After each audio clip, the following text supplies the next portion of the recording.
Lots of sailors here needing to prove that they are up for the job. There is a year to go till we will be in Naples. This is the and they will umpires. be fighting for the cup. GBR has retired, receiving outside help while racing. So, big news. GB1, forced to carry on with that repair, can now no longer continue in the race. At that 2 minutes and 10 seconds mark, we are inside the propriety signal, if you will, if you're a traditional sailor, but that's when the rules really start getting aggressive. And because of that, they will have to sit this race out. We are coming up to the start, and Cole, plenty of breeze here, but will that sea state, do you think, be a deciding factor? Well, the trade-off is there's a bit more wave state on the right, but it looks to be there's almost more pressure out here. I've seen teams lining up these port starts in training. Watch out for that. So far, everybody digging themselves out towards where the low-flying helicopter is right now, that right-hand side. Everybody looking at the moment to come in for a starboard start, except La Roche-Posay racing team, the French, out of view. You can just see them there in the distance. They will be coming in from the far side. At the moment, Luna Rossa pushing in with the field. Right on top is Athena Pathway. Now comes the moments of precision, judging the distance, the speed that is needed to get to this line fast and right when the gun fires. We have waited and waited for this moment, but the AC-38 begins here in Sardinia, the first step on the road to Naples as race 1 gets underway in the Bay of Angels, and 7 AC-40s get onto the course. Early start, GBR blue. Oh, disappointing there for Hannah Mills and her team. But beautiful start on the left-hand side of the line by the youth and women's team from Italy. Marco there was like a shepherd guiding in the rest of the fleet. They managed to be the fastest boat in, and you can see them just punch out quite quickly. 34 to boundary. PMG or high mode, question? PMG. Big split in the field at the moment, taking this racing all the way to the boundary. Emirates, Team New Zealand Women and Youth on that far right-hand side. This group on the left being led by Luna Rossa Women and Youth. They not only nailed the start, but they hit it at pace, had that jump on the fleet, and just look at them extending, already 40 meters ahead. Such a crunch moment now for Luna Rossa coming out from that boundary on port, but they do it with confidence. That was a close cross there, close enough for Emirates Team New Zealand to protest the Italians, but the jury decided it was tight, but it was clear. Yeah, and right before that tag, you could hear them talking about VMG or high mode. That's them talking about if they want maximum boat speed or if they want to sail a little bit shorter, and to make sure that they had that tag in crossing the other boats. Penalty, New Zealand blue relative to Switzerland. Emirates Team New Zealand picking up a penalty as the fleet remains tight at the halfway mark.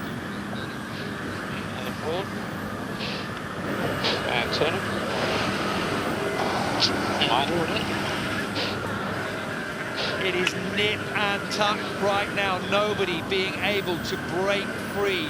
In the lead, Marco Gridoni, Margherita Porro in the Luna Rossa grey boat, but that lead is not too strong at the moment. Puff coming into 1. Yeah, you can hear them about a puff coming in. That means that more breeze comes in, which means more boat speed, which is great for the Italian team.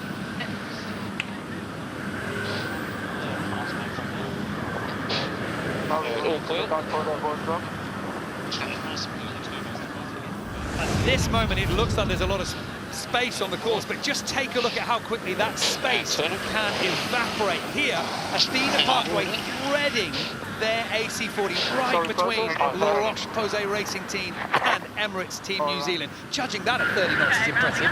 Also, as the helm on the windward side, you can only see 180 degrees. You can't actually see what's going on the other side, so you have to fully trust the comms coming from your leeward team. Well, there's nowhere to go now. The space on the left and the right evaporates as this 7-strong fleet is squeezed up to the top gate for the first time.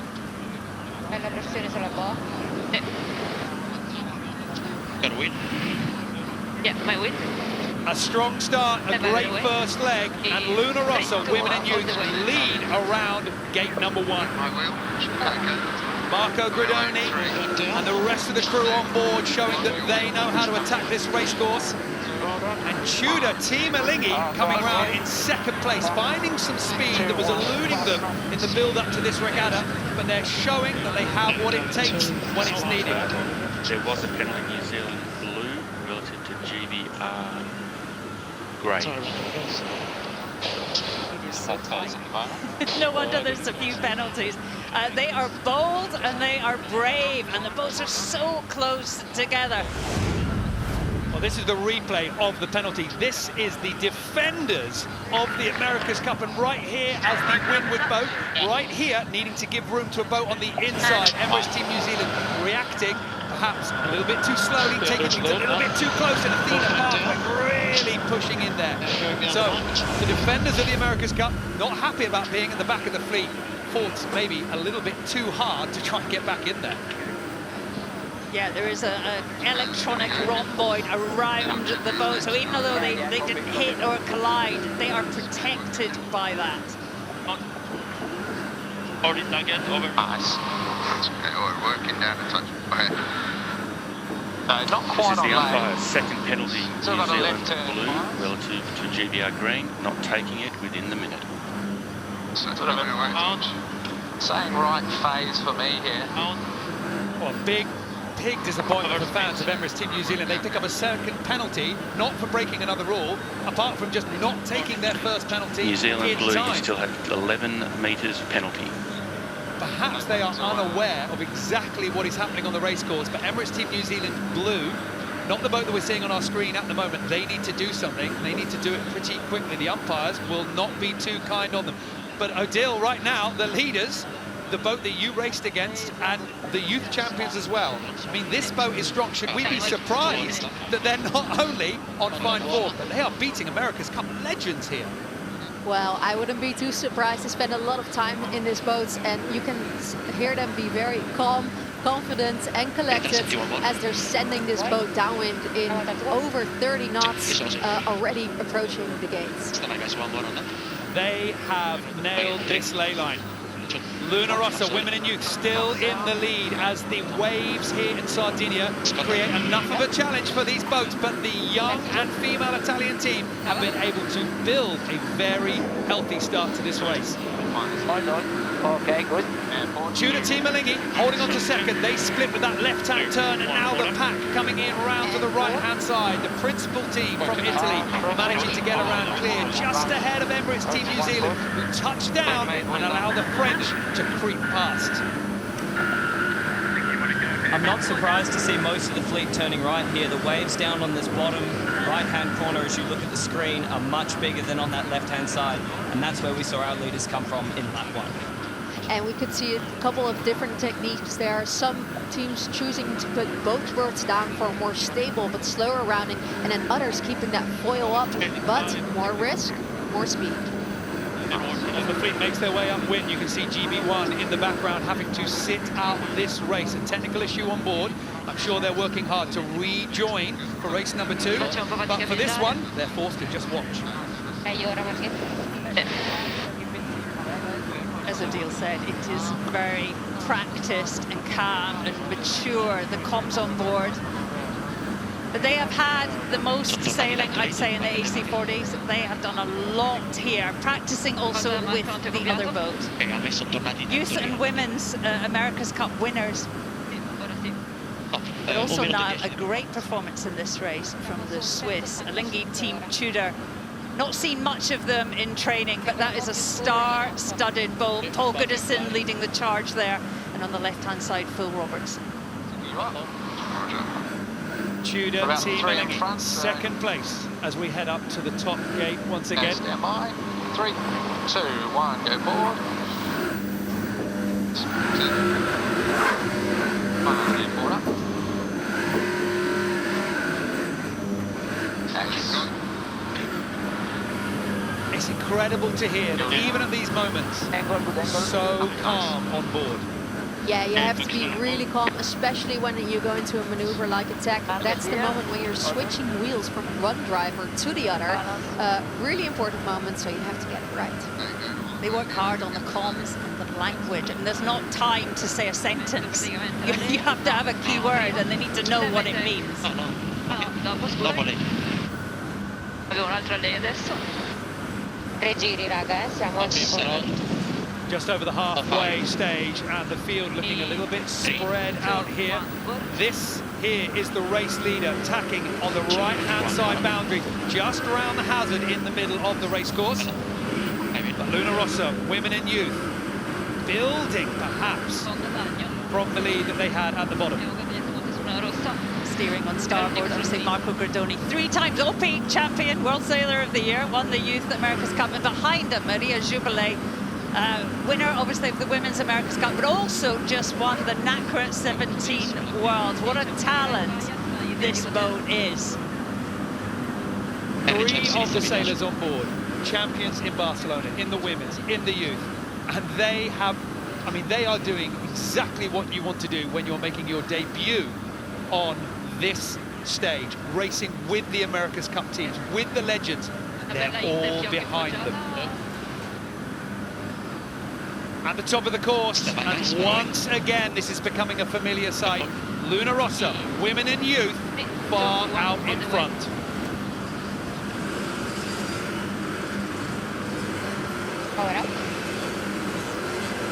This is going to be an impressive delta. The lead here for the Italian team that is just rounded is still ticking on. It will be the Swiss that come through here if they can just keep the foiling steady. Tudor team Melinghi round in second place and round clean onto the run. For these boats that have elected for the right turn here, keep your eyes on their first jibe, as that's done in the biggest waves, and in the middle of that maneuver, changing load from one board to the other is extremely challenging. Yeah, we just heard one of the teams say big waves. In the upwind, those waves are already making it a little bit tricky, but especially in the downwind where you reach even higher speeds, it's very important to keep the boat going stable at the downwind in the waves.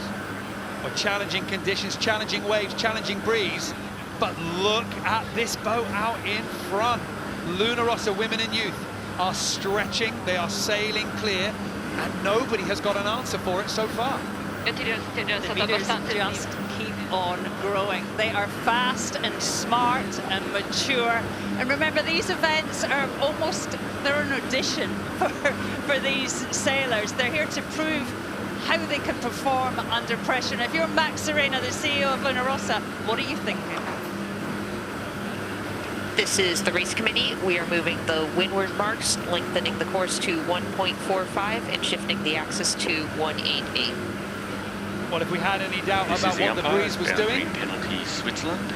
the breeze is up, the course is growing, and we will have a little bit more distance for these boats to race around.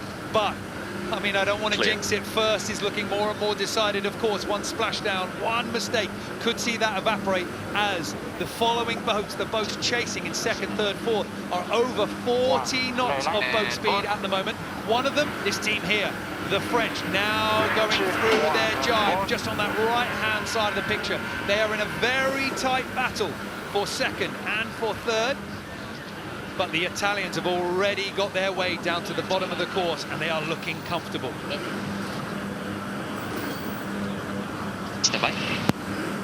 3, 2, 1, I'm sorry. Leading all the way round the course, Luna Rossa, women and youth, are not letting anybody else have a chance in this race so far. So impressive to watch, isn't it? It is their home stadium. They sail here every day.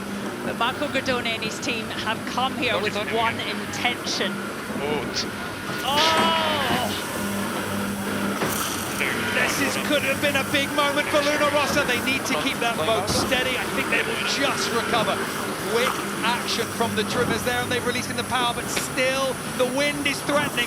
They've got no speed, no ability now to turn, to steer, to control the boat, but I think they're just going to keep it back. Before them, Tudor T. Malinghi had slipped up, allowing the Italians to come through, coming through the French, and you can see just how quickly a strong position in this race could suddenly vanish. Yeah, and that all came from a misjudged ley line, them having to do 2 jibes right before that mark, losing all their boat speed, and then these boats get really big sails as they're still trying to keep the boat going upright, putting all the manpower, just as GBR is doing the same. Well, this is the replay of the moment. Here comes Luna Rossa, the principal Italian team, looking strong with both boards down, a little bit light on boat speed. Then the autopilot unable to control the ride high. Look at the ROCHE-POSAY racing team taking the opportunity that was presented for them. Just a sideways glance at the other boat that is left languishing. Well, the French saw an opportunity. Hats off to them, but commiserations to this Italian boat. Quite a surprising error from Pete Burling and his team, as Odile said, and a misjudged ley line left them all to do. And just look at Athena Racing as well. They had to take avoiding action and were left really struggling. Those two teams, Luna Rossa and Athena Pathway, are still right now down on that left-hand side, at the top left-hand side of your screen. They've only just got themselves up and foiling again. And all of this just adds more ammunition to the argument that this team here, Luna Rossa, women and youth, will not be reeled in this race. This is a boat that so far is not putting a foot wrong.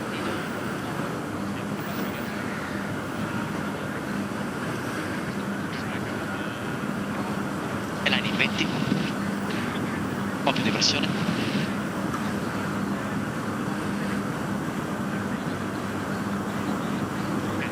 E line in 7. Vado una sopra. E vai, 3, 2, 1, board. 2, 1, board. Ho cerco di salire, raga. Ok. Hai modo, quindi. No, buono così. Viaggia.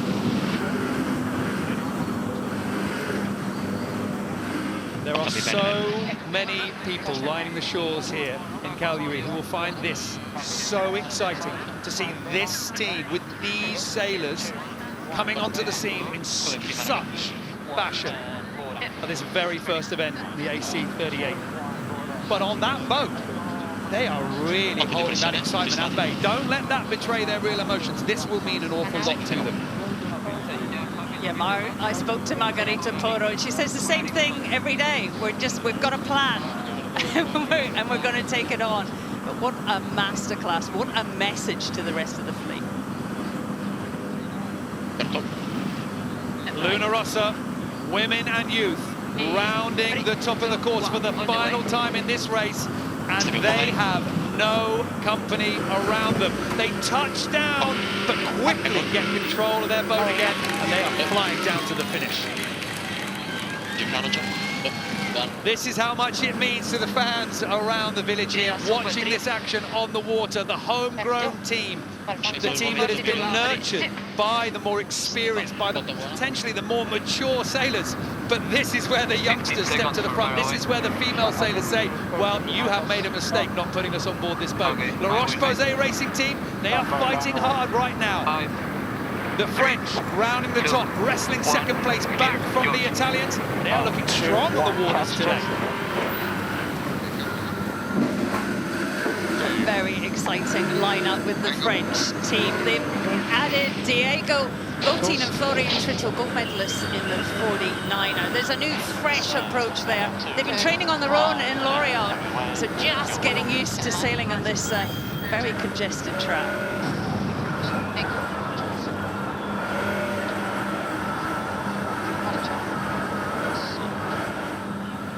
Halfway down the final run, Luna Rossa, women and youth, looking unbelievably strong.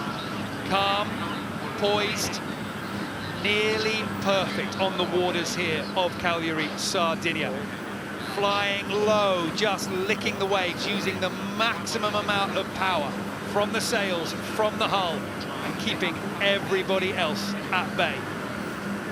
They will have one more tricky jibe to do before the finish. They're looking good here.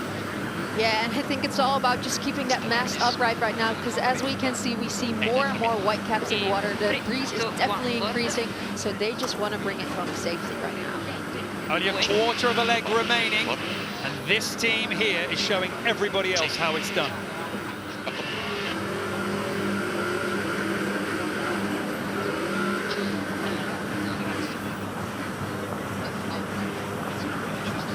Marco Brunoni, Maria Jubilee, helming, trimming on that right-hand side, taking the boat down towards the finish. Margherita Porro, Giovanni Santi on the left, calling them into the line, eyes out. If they look behind, they won't see anybody. The sea is empty behind this team right here. What a performance in the very first race here in Sardinia. That is how you make your mark. The first race goes the way of Luna Rossa, women in youth.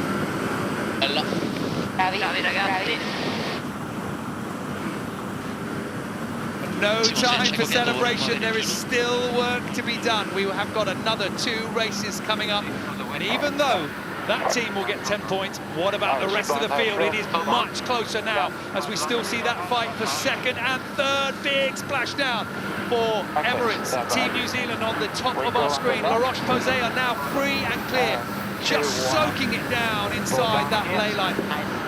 The French take second. The Swiss come across with a third place. A great result for this team who have been rushing to make this competition. Then it's Emirates, Team New Zealand, the cup defenders who have been unable to break through into that top 3. They finish in 4th with their fellow women and youth team finishing in 5th place. Disappointing race for both the Kiwi boats. I mean, we all expected the defenders to be right at the front. Time for a rethink. So much pressure on those teams, and with this result, that pressure has not gone anywhere. But I would say, I'm looking at the ticker here as Athena Pathway comes down through the line. They have got 200 meters left to run. They will take 6th. But you think about pressure. There is a boat behind the Brits here. There is one boat we are still waiting to call across the line. As Hannah Mills and her team take Athena Pathway across the line, they won't be too pleased with that result. But look at this. Peter Burling, the signing of the century.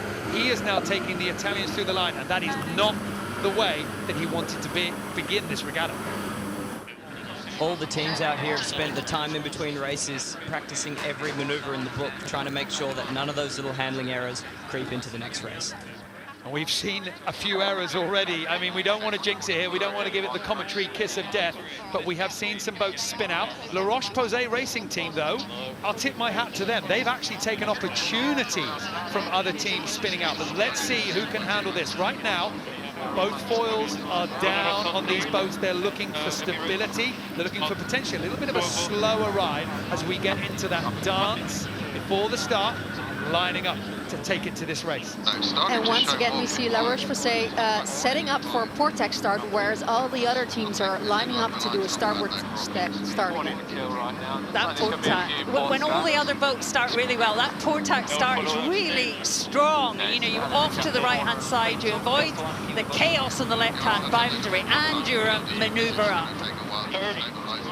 And in this breeze, in these conditions, being a maneuver up is pretty good. Right now, though, we have one boat that it almost looks like they're a maneuver down. Athena Pathway have parked it up. They look like they spun up into the breeze, came crashing off the fours, potentially just a tack that had gone wrong. But right now, they have to work pretty hard to get this boat going again. The starboard side, helm and trimmer, that's Hannah Mills out there holding on to the shroud, trying to lead this boat over. And that's a scary position to be here, laying still while all the other boats are coming at you on starboard tack with super speed. Well, they need to get this boat going, and they need to do it fast. 15 seconds to go as the field closes down to that start line. We have got 3 boats coming in from the left-hand side. Athena Pathway unable to get themselves going. France catching a penalty in those final few seconds, but as the gun fires, it looks as if Emirates Team New Zealand on the far side have been incredibly brave and nailed a port flyer. Yeah, that was impressive. They are a wake-up call in the race one. They are on fire now. What a confidence to cross the entire fleet on port. Hello, we're back.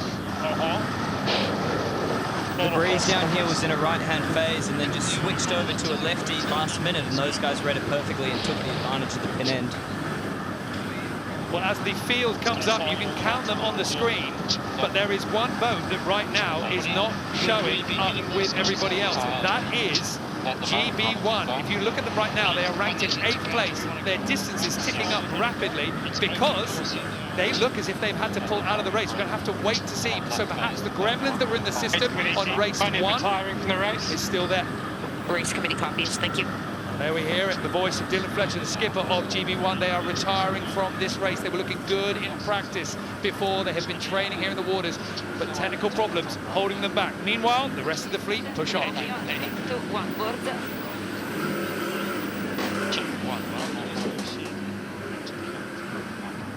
Coming up to the halfway stage as the fleet go towards the top. This is the view from GB1. And there isn't the intensity, there isn't the frenzied activity, because perhaps they know that this might be over. Count every race in this series, there is no drops. Huge disappointment for that team. Been here for months, ready to go, and oh, such a hard first day. This is the umpire's penalty. Switzerland relative New Zealand grey. Tudor Team Alinghi catching a penalty for pushing it to the boundary a little bit too far. 2.5 meters outside of the boundary. They will have to lose a bit of distance. And we can see a really tight cross coming from the boats from the left and from the right. It looks like it's pretty even on the racecourse if the boats come back together like that. Emirates Team New Zealand. The America's Cup defender. You've got 10 seconds left to lose about 20 meters. They are looking strong right now. After that start, they have held on to their lead. And it's really nice for New Zealand now this is that the they umpire. are... Switzerland's second penalty, not doing the first penalty within 1 minute. As you can see, other boats are getting stuck together and having to do penalties, and that's why it's so nice for Team New Zealand to be out of sync with the fleets, away from the other boats. Coming into that final part, into Mark 1, the 2 Italian boats. One coming in from the right-hand side, one pushing off further towards the boundary. Luna Rossa, Women and Youth, now tacking over. They were the ones closest to the boundary, but they have got a lot of boats on their left-hand side. The boat now attacking Emirates Team New Zealand. This was the port flyer off the line, and you can see what that bravery has brought them. They are sailing clean out into first place. What a beautiful attack. The boat was completely This is the umpire, level. Switzerland boundary penalty. Another boundary penalty for Tudor Team Alinghi. They did so well in the previous race. We have seen 2 teams now in 2 different races catching penalties for not doing their penalty within the 60 seconds. Right now, Emirates Team New Zealand are being rewarded for their courage at the start. They have taken that port flyer and they have turned it into a lead at gate 1. Second, third, fourth, all very tight here on the waters of Italy, but it is the double Italian boats turning around that right-hand 20 side. meters to go for your penalty. A ROCHE-POSAY racing team touchdown. The Italians have none of it. They are flying clear. Perhaps they could be a threat to the Kiwi team. Penalty complete. Bingo. Popping in. Emirates Team New Zealand leading them out to that left-hand side of the track, looking upwind, the top of the screen here, just shepherding the rest of the fleet. Skippered, of course, by Nathan Outridge.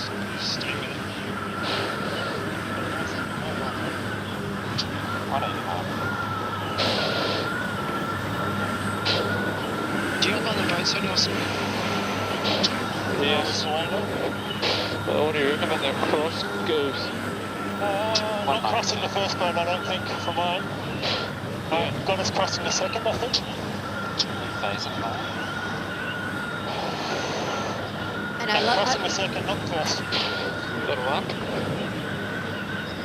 This is going to be close here. Luna Rossa, they weren't in the lead, but they are now. They've got the cross clear across the bows of Emirates Team New Zealand. The local boats, the winners of the previous race, found the best of the wind. And that's another tight cross for New Zealand with Italy, but they do cross in front. And I always love hearing to Nathan Outridge talk, whereas the other skippers, we hear them very short with their words. Nathan is sort of having a chat with his teammate Seb. Nathan, of course, has worked as a commentator in the AC world. He is very articulate. But just look at that Italian boat. What pace they have, upwind and downwind, an extra gear. It's not enough to be ahead of them. It is not enough to be clean. You've got to have something special because they're always going to be able to pull in the distance. But we have had another splashdown now just out of view. The ROCHE-POSAY racing team yet again. We saw them getting wet at the windward mark. They're getting wet again, leaving the front field of the two Italians and the Kiwi principal boat pushing on towards the bottom of the course. New Zealand coming up here. Might have to tack earlier. Ready to come up, slowly. Okay, they've Everybody wanting that right-hand turn, but there isn't room for the lot of them. Luna Rossa, women and youth, leading at the bottom, having taken the top spot from the Kiwis on a tight cross. The Italian boat went round 2 boards down. Nice and safe, limiting the skid, but look at the Kiwis inside 1 board, sent it round that mark. Get tagged now if you want. Hey, son.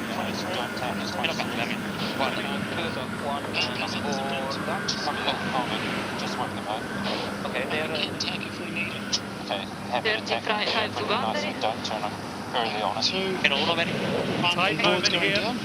Boundaries coming up. And it's Emirates Team New Zealand first to bail off. They pushed it as hard as they could, and they thought that was the time to capitalise. Lovely teamwork from the Italian boat. Just gently push them away, close that gap, force the Kiwis to tack off.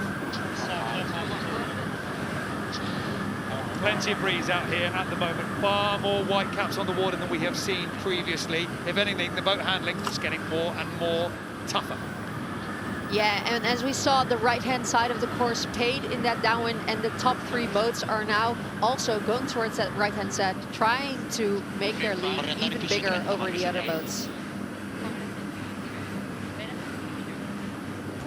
Down the bottom there, we actually saw Luna Rossa women and youth were a little bit thin on that ley line, and they just put the 2 boards down, glided down to soak in there, and just made it stick with Team New Zealand, who were coming in fast from behind. So tight at the moment. It's coming down to millimetres. It's coming down to very quick reaction time. Emirates Team New Zealand is refusing to give up. They found something to keep the charge from the women and youth team from Italy at bay.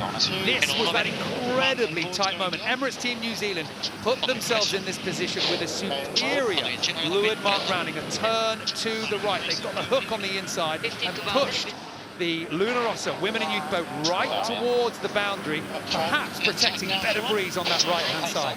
And as we can see, the boat is just skimming above the water. The higher the waves get, the harder it is to keep that boat fully foiling. The level of concentration needed at that moment is extreme. They're attacking, going to leeward, press. Emirates Team New Zealand being aggressive. Quite wide. But can they hold the other Italians at bay? Luna Rossa principal tacking off, and the Kiwis do it. They have now got both Italian boats off their line. One had to tack, one had to duck. The Kiwis are clear. What are we thinking? We step up or do we? Quality sailing from the defenders. Exactly, I can imagine they are happy to get out of that Italian sandwich and off on their own towards the left-hand side of the course. 30 metres right turn by us currently. And they've kind of gone underlays. Yeah, one boat's got an underlay. Lays in 5. No best in it. Standing by. 3, 2, 1. It doesn't sound at all like they're sailing on an AC-40, going at about 30 knots. They're making it look easy. New look team, this is not the Team New Zealand sailing team that we're used to seeing on the port side steering. Seb Mendes, I mean, he's 21, 22, really young and so talented. Behind him, Ian Jensen, and on the other side, well, Andy Maloney. It is not done yet. There is still a big moment to play out here. Emirates Team New Zealand just narrowly getting the cross ahead of Luna Rossa Women in Youth. But they have had to squeeze up to that ley line here. Now they go to the right-hand side. Emirates Team New Zealand wrestling the lead away from the Italians, but how long can they hold on to it? Two Italian boats, second and third. That is a lot of talent chasing you down. If you're the Kiwis, you're going to be feeling the pressure right now. Well, this is the most stretched that we have seen this field so far. The ROCHE-POSAY, not the cleanest sailing that we have seen from Canton Delapierre and the rest of the team. They managed to make it round the top in tricky conditions. They're just in touch with the front three. 3, 2, 1, bearing away. Yeah, your wheel coming all the way down, all the way down. Yeah, and as you could hear, they were talking about your wheel during that maneuver. The sailors on the top can't actually see the mark that they're rounding, so they rely on the skipper on the other side to make that turn for them, and then they switch back wheels. Okay, we've got 30 to boundary. The voice of Erica Dawson, you're hearing, youth Kiwi boat. Bronze medalist in the NACRA, she's used to sending it. And the mother. Three AC-40s right turn bias. trying to find some space on the water here, and they are coming together incredibly quickly. Emirates Team New Zealand need the precision, and the Italians just fly across the bows of their fellow countryman boat. What are your thoughts at the bottom here? It's quite right at the moment. How deep? Oh, I'm not going to get down to it. No. Your catch next. Really hard down there. We can hear them talking about the shift, and that's impacting their ley lines. We just saw how important it is to get your ley line right. If you don't get it right, you might have to do another maneuver. You might get into the situations that the Italian team came into that first race. It might be a tough cross on them, so give it a little fat on lay. Happy here? Yep. 2, and board. Coming in from the right-hand side, Luna Rossa, Women and Youth, perhaps on the ley line. Emirates Team New Zealand were, they've been forced to jibe. How much will that extra manoeuvre cost them? They've got through it cleanly. The Italians just out of view on the right-hand side, about to take their stern. Luna Rossa, the principal team, chasing the Kiwis. Another split at the bottom. Emirates Team New Zealand are in the lead, but it is loose at the turn. It is definitely loose, and you saw them going at speeds of about 47 knots. That's when the boat starts getting really unstable and the wheel gets really wobbly. And there's more splashdowns behind. The French also getting wet, but this was the view on board with Emirates Team New Zealand. They wrestled back to stability. With a high-speed turn. There's a bit of G in that turn, that's for sure. The ROCHE-POSAY racing team, they touched down once, they got it foiling again, and then they came slapping down hard into the water. And by the look of things, the crew looked very wet indeed. One pair of goggles missing on the left-hand side. This was the moment in those waves, just burying the bow clean underwater. Going from 30 knots to perhaps 2 or 3. The G-force is extreme at that point. But wow, what a wake-up call. That's such a good shot. Took the goggles off Diego Butin, gold medalist from Spain there. So this race turning into a three-way battle. At the moment, Emirates Team New Zealand on starboard and yet again forcing the Italians behind. Good mode on the boat below. If we want to hit them, it'll be matching. Allora, non abbiamo la lei di destra, siamo un po' sotto. No problem. We want to try and lead it to the right. Very hard, we're gonna make it. Right now, the Kiwis are doing their best to make sure this race is tight. Out to my eye, I'm looking at a bit of right pressure, but that doesn't matter. When you're comfortable in your boat handling and your speed, you keep it tight. You make sure you control what you can and don't leave it up to the breeze goals. Copy. 2, 1. Stand by 2, 1, and board. 2, 1, and board up. They've gone. Yeah, thank you. Okay. Full gas. Emirates Team New Zealand trying to lock down Luna Rossa, a match race developing here in Sardinia. It's a good spot. They can lead the tech back. Okay. Right that spot, yeah. Alright, While all of this is playing out on that far right-hand side, another Italian boat is getting ready to attack. Luna Rossa, women and youth, bouncing off the boundary. They will be coming back in with the right-of-way. But will they be close enough? It's hard to detect two boats. Emirates Team New Zealand choosing to stay with the senior Luna Rossa team. They're doing well to stay in that position. You can see they've slipped back a little, but these boats have a massive bubble of gas. They're probably gonna eat us, eh?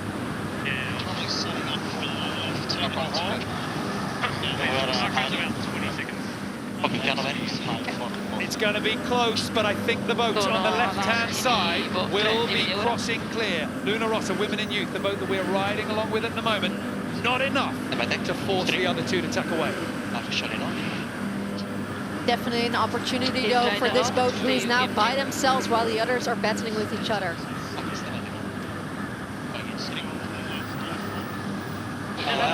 Now things change up a little bit. Emirates Team New Zealand find themselves alone. Now it's their turn to try and judge this ley line, and they go for it now. How close will it be?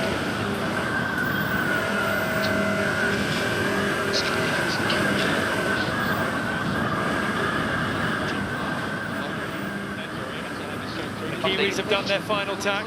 They're lined up for that left-hand turn. In comes Italy. New Zealand with the right-of-way, the rules on their side. Luna Rossa, followed by Luna Rossa, women and youth coming in second and third, and the Kiwis have decided that perhaps they don't have the speed to hold the Italians back. Emirates Team New Zealand in the lead, but the Italians are chasing hard, and anything could happen as we go on to the final run.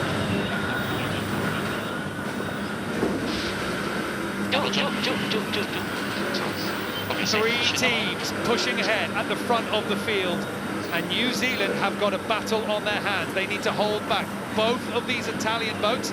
They are split on either side of the course. This is an impossible tactical decision here for the Kiwis.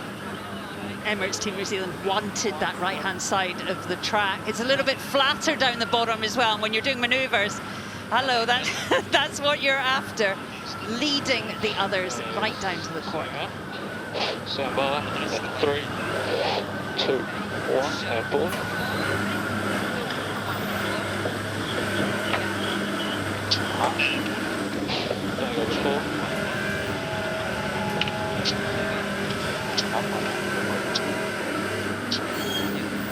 Coming back in for another cross, another chance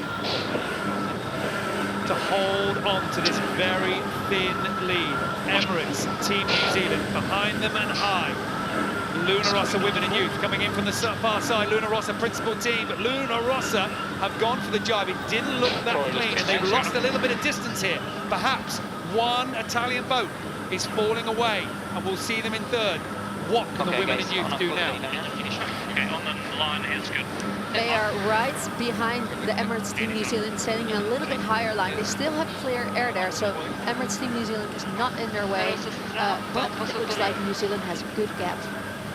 Fleet racing is all about consistency. We say it all the time. This is not a match race for the America's Cup. Youth and women's teams, unless they can stay in that position, that'll serve them well at the end of the weekend. The breeze is up. The breeze is in fact over 21 knots in gusts. The official limit for this racetrack for the AC40s is 21 knots. It might gust over that, but we are right on the limit here. Maximum power, and with this sea state comes a lot of difficulty as well. Hats off to Emirates Team New Zealand for holding the Italians at bay. One last jibe was needed. It wasn't perfect, but Emirates Team New Zealand quickly repair the damage, and the Kiwis have won the second race here in Sardinia. The Cup defenders have found their winning form. Luna Rossa, women and youth, take second place, just narrowly split second ahead of Luna Rossa's principal team. A great tour de force from Italy once again. The starboard board is dropping slowly. It did it twice in that race. One second, one jibe, it was really slow going down, but apart from that, it's recovered at times. A couple of times on board clearing the jibes, it's felt like we've gotten a decent squash on that board too. So just having a look at the starboard board with James and Flap. I agree with you. Fascinating here, some technical discussion on board, but right now on the course there is not a lot of boats out there, but this is what is happening as the rest of the field come down. This is Athena Pathway. This is a big wipeout coming downwind with power, and unfortunately the boat goes all the way over. A full capsize for Athena Pathway. It is big conditions, as you say. It's 20 knots and a seaway. We saw this boat capsizing in practice a few days before. It was certainly quite a violent turn then. This one looked like just a pure wipeout to me. We'll have to wait and see. Yeah, it looked like a big tuff came in and they were maybe a little bit late with trimming that mainsail. And as soon as you get some healing, some instability, the boat takes over. Well, at the moment, we can see the crew getting themselves all safe and accounted for. Dare I say it, they're actually quite well practiced at this, having already had a capsize a couple of days ago when they were warming up here. So Athena Pathway will be out of this race, and you can see it's pretty disappointing for them.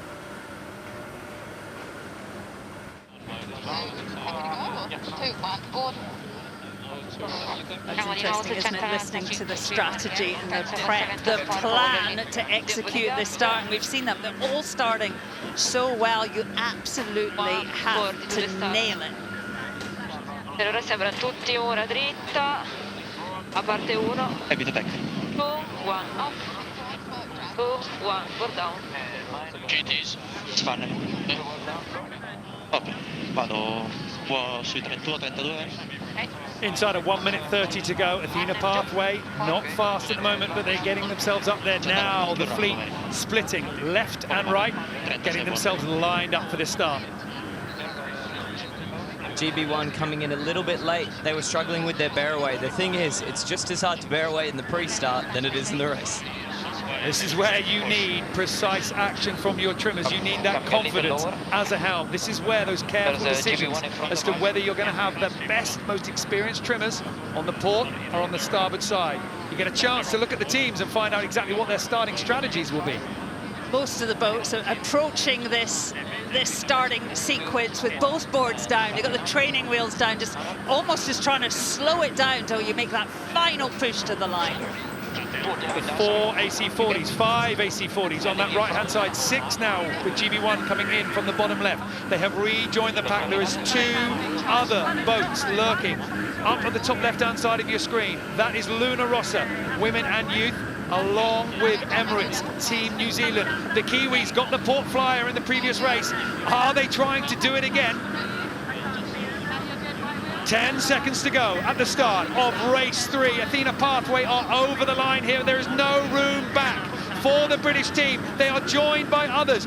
Multiple boats over the line. France is over. GB1 were pushing it. Emirates Team New Zealand grey. They're also looking too tight to the line. Penalties, France, Great Britain grey, Italy blue.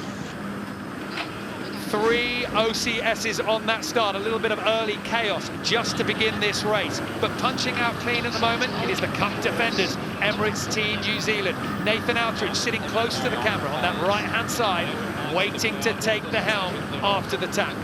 Stronger on the software, just keep the mode. Exhaling it nice. Switching to slowly trending right, 193. A bit of press into it a little. Nice angle. Voice So Nathan Outridge sitting to leeward on the starboard side, calling the mode changes. And just see them slightly extending there. Got great pace going to that right-hand boundary. Up on the top left-hand side of your screen, that is Athena pathway. They started so early that they have been forced to come all the way back to the start and dip the line again. Not enough just to lose the meters, they've got to restart. Not the same pace for the other boats. We are still waiting for Italy to clear their OCS, and now they pick up a penalty for boat on boat.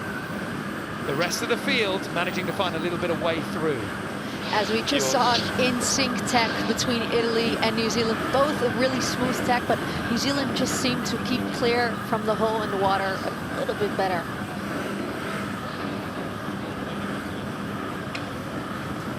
Close cross coming up. The battle for the first place at the halfway mark, undecided.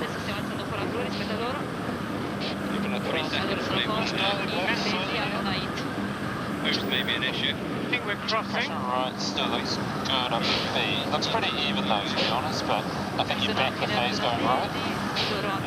4 boats, nothing in it.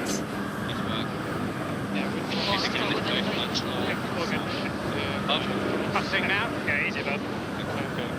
8 hands to tap. 20 seconds delay. As in lay low. Copy.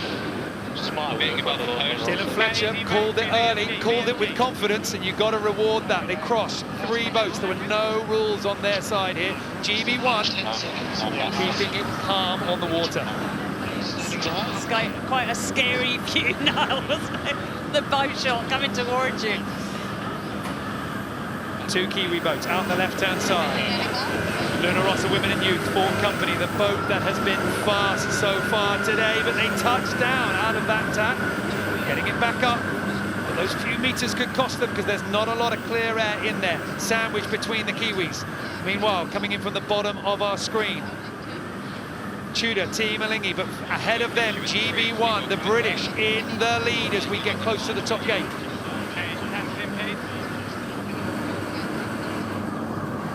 Hey, might well. Rolling in 2 on yours. Close all the way on this upwind leg, but the British are leading narrowly here in Sardinia.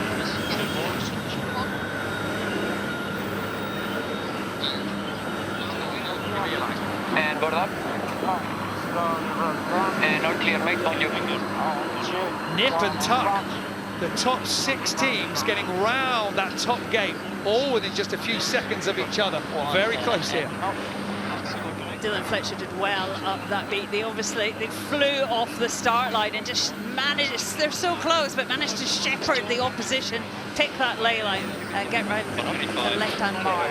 Oh, Luna Rossa Women and Youth in trouble out of that jibe, just exiting the view on the right-hand side. They decided to jibe off, leaving Emirates Team New Zealand to push their way all the way to the boundary. That boundary is there now. You can't see it in real life, but they know where it is on that computer system. You can see from those jibes. Cole, you're on the water. It looks like, I don't know, maybe the sailors are tired, maybe the sea state have come up, or maybe they're just having to push it so far. There's a few mistakes out there. Yeah, Niall, I am sitting directly in front of those 2 boats as they go for that jibe, and once again we're seeing the right-hand side of this course just has a bigger chop standing up, and as they pass the load from one board to the other, it confuses the load in the boat, the aero package, as they go downwind, and you can see them get that porpoising motion. It's incredibly hard to stop. Down, you want to cross. That'll be overlay, I mean. Currently not crossing. Okay. Big moment here for GB1. Can they hold this as the rest of the field struggles with the chop? This was the moment behind Luna Rossa Women and Youth. It wasn't just a splash down, it was almost a bow underneath the water. They had to come so high out of that turn to get the speed back on. This is the race committee. We are moving the forward gate, shortening to 1.15 nautical miles.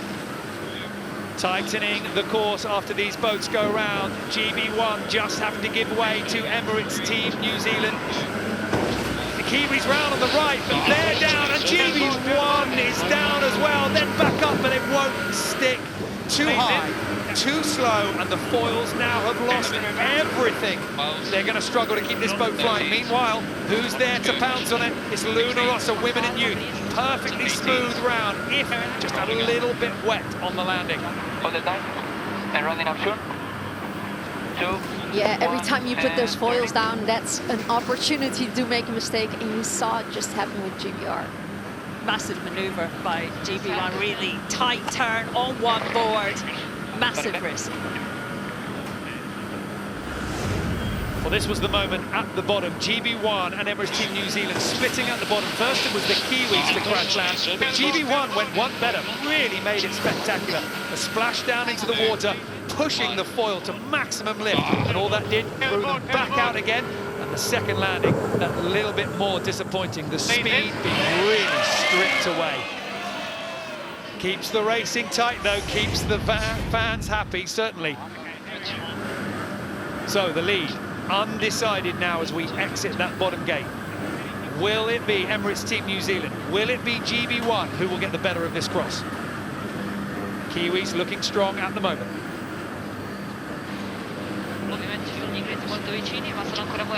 Yeah, the Kiwis sailed it nice and clear, whereas GB1 had to get back up on the foil. It is another opportunity for the young Italians to come back in and sit in there in second place now. Really consistent day so far. Luna Rossa, women and youth, going clear behind Emirates Team New Zealand. The Kiwis looking strong here. The breeze in their favour. They've been able to really punch out.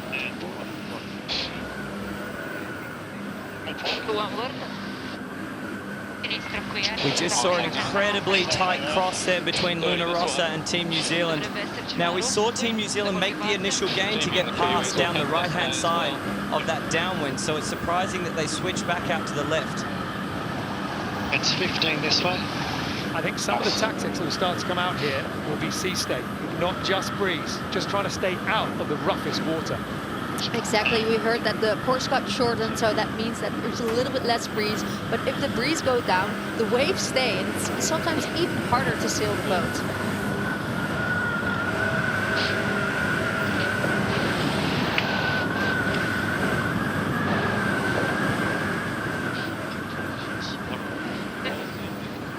Straight through. New Zealand passa davanti, sembriamo bow to bow con gli inglesi.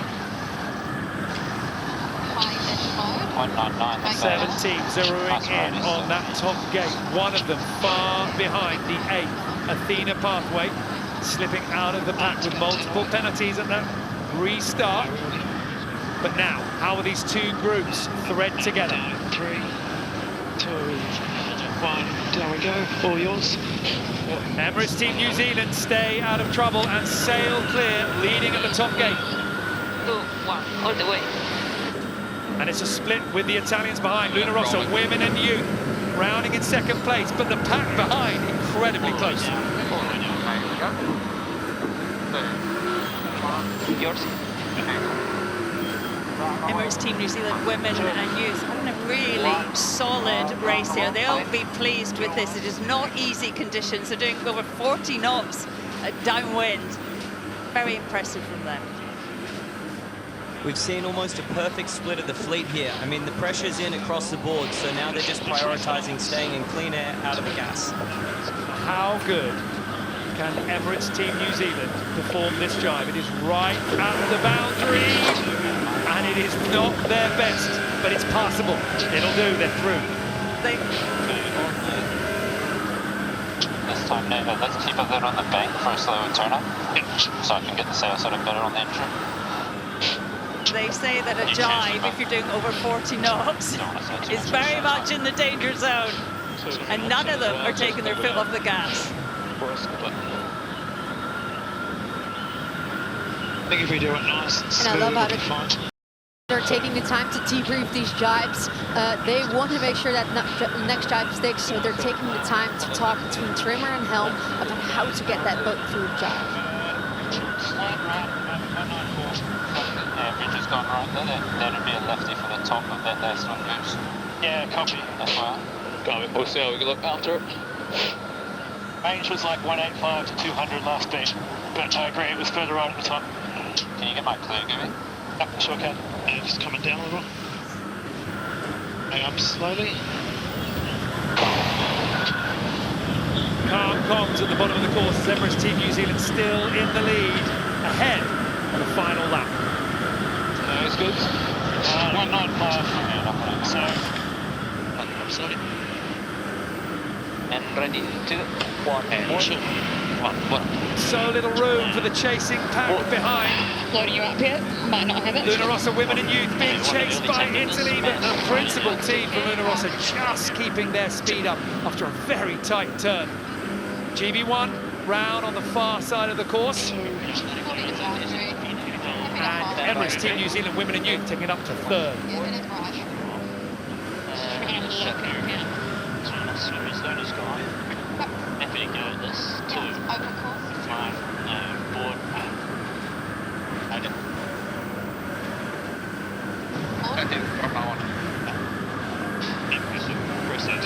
GB1's coming across on port, they should be crossing about 10. A little low mode, want to let them cross. Okay, they're crossing. Okay, they've gone board. They're going to. Okay, they're holding. Can we press the little loop? I don't want to turn. Yep, all yours. Yep, I can. On board with Emirates Team New Zealand Women and Youth, Erica Dawson, Jacob Pye just discussing that moment. They knew that GB1 had the potential to be aggressive. You have to discuss a long way ahead. You have to be playing 3 or 4 moves because it's happening so quickly. But great comms between these two. First time they've raced together. Okay, so long term we've got Luna Blue, who we can leave out to take back right. Nice mode. Yeah, we're good to sway between it. Yeah, copy. What's the plan here at the top? Meanwhile, out in the lead, Emirates Team New Zealand beginning to look strong here, but in these conditions, Odile, anything could happen. Exactly, any tech, any jibe, and they have also still got a bare way to go.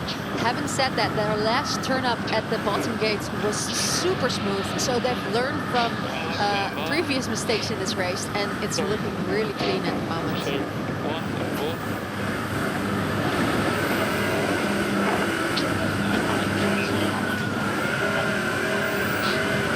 Smooth tap when it was needed, well executed. Yeah, they seem really in control here. They have a plan, just going exactly where they wanted. It's so lovely to hear the comms between the 4 of them. Back with Nathan Outridge is Ian Jensen. You know, he won a gold and silver medal with them. Sailed with Artemis back a few cups back, and so delighted to be together. Just to hear that discussion, that ease.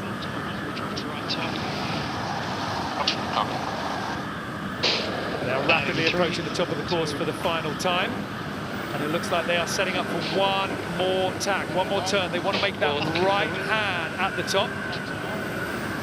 6. And 3, 2, 1. There you go. Calmly done, but it is precise. Emirates Team New Zealand still in the lead. Can they hold it for the final run?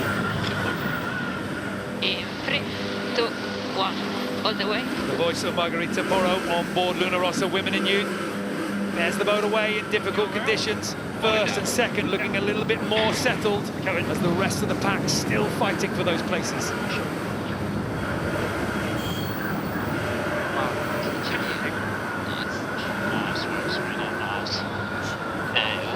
Think about this down one. How do we look? Alright, we've got 35 to boundary. Split evenly. We could potentially make one in here if we get a good BMG low. Copy. Happy with that. 30 to boundary. Just a little bit of pressure. All the way. Yeah. Erica Dawson and Jake Pye do the commentary for us. No, it is so good that I'll never be tired of that, listening in to the comms as they paint the picture. Emirates Team New Zealand, they have just put the bow down. It was looking clear. All they needed to do was 1, maybe 2 more jibes. But we said that the conditions were tough. We said that they were pushing things right to the edge. And Emirates Team New Zealand are wet and stopped. Well, the fleet are flying past them. This was the moment. This was the jibe. And it's low and then high. The porpoising kicks in, and they were just unable to control it. Oh, clean under the water. That is heads underneath the waves on that leeward side.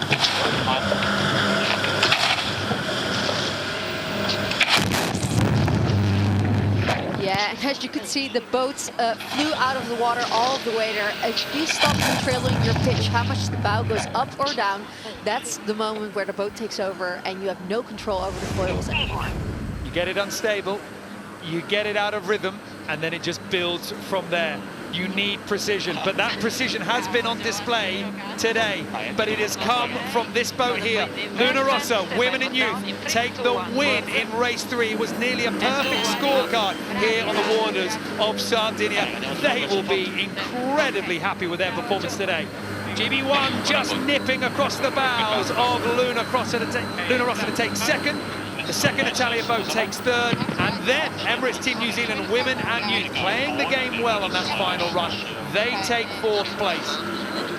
Tudor Timalingi crossed the line in 5th as the waves here are building on our screen. All of these teams will be very happy to come through. And look at this, Athena and ROCHE-POSAY now coming through. They are just smashing down on those waves. This has been a team that have struggled a little bit in the chop.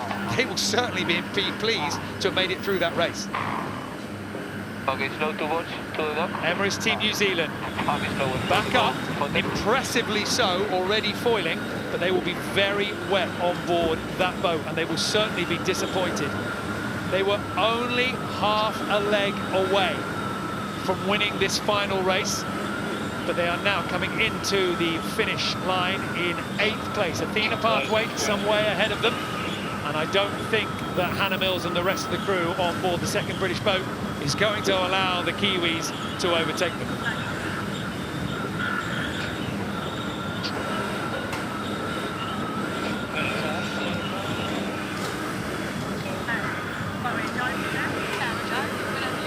Athena Pathwaite, a 7th place. They had that disappointing moment at the start. They were unable to find a way back into the line. They are impressive, whether it's in the mix zone or on the racetrack. Just so cool, so mature in every area of the sport.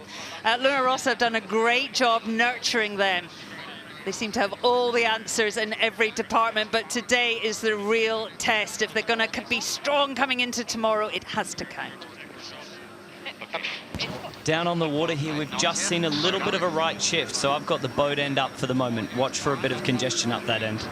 Well, we saw yesterday just how hard it was with that congestion, but with that sea state as well. And Odile, before we came on air, you were saying that perhaps it's a bit of a different challenge today. Yeah, it looks very manageable today, so I expect to see a lot more tactical situations, right close-up racing. 1 minute to go before the start of race 4 here in Cagliari. 7 boats on the water. Who will get the top spot? The conditions by comparison are easier. I mean, this start is crucial. You have to come off this line with extra pace, just get a real burst. They must deliver here.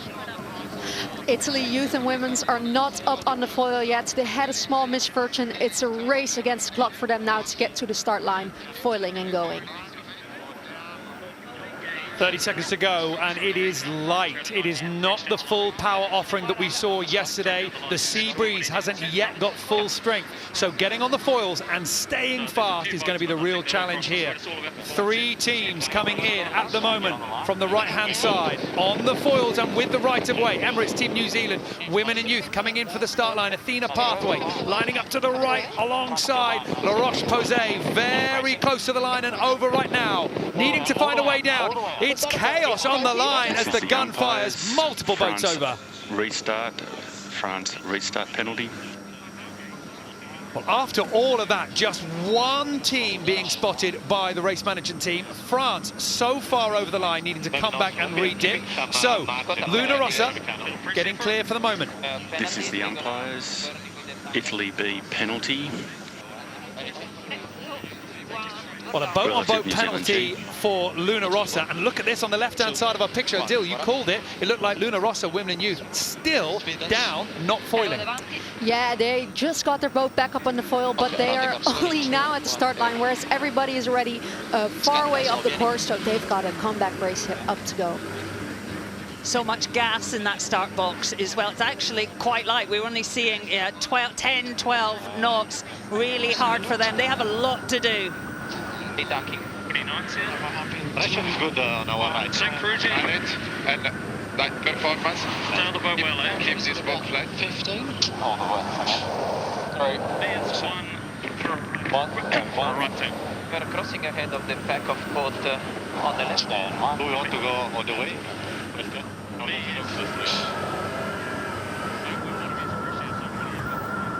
We've seen the boat struggling a little bit for power down in the bottom section of that course where it's a bit lighter. They're on their J3s or the smallest jib, so it's hard to build speed out of these maneuvers. But looking up the course, the consistent pressure up there, they should be good. Finding that breeze, finding that power. Before we came on air, Cole, Adil, that was all that you guys were talking about. You know these boats incredibly well, but right now, Luna Rossa, women and youth, on the top left-hand side, along with the ROCHE-POSAY racing team, had a disastrous start in this race. At the halfway stage, Luna Rossa, potentially the powerhouse entry with Peter Burling at the helm, is in the lead, but it is narrow. The majority of the packs switch to head out to this right-hand side, and to my eye, I think they're heading just into a little bit more pressure out there. Well, just coming to the right-hand ley line is Hannah Mills and her Athena Pathway team.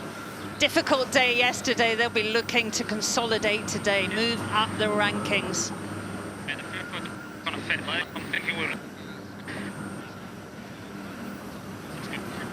Big duck. They're on ley lines, so we're going to hit them. Okay. Yesterday, Athena Pathway was getting close to boats.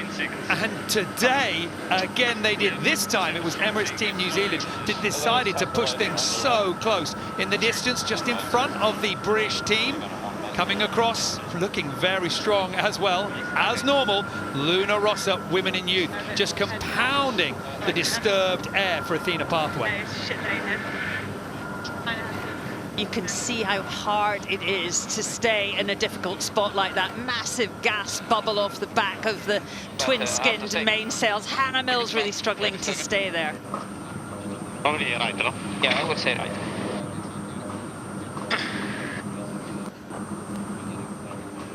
Phase 1, 7 teams on the water with GB1 forced for an early retirement, trying to fix their boat. The British are having to watch, and 2 boats late off the start line. But for the 5 pushing into the top, it is still incredibly crowded.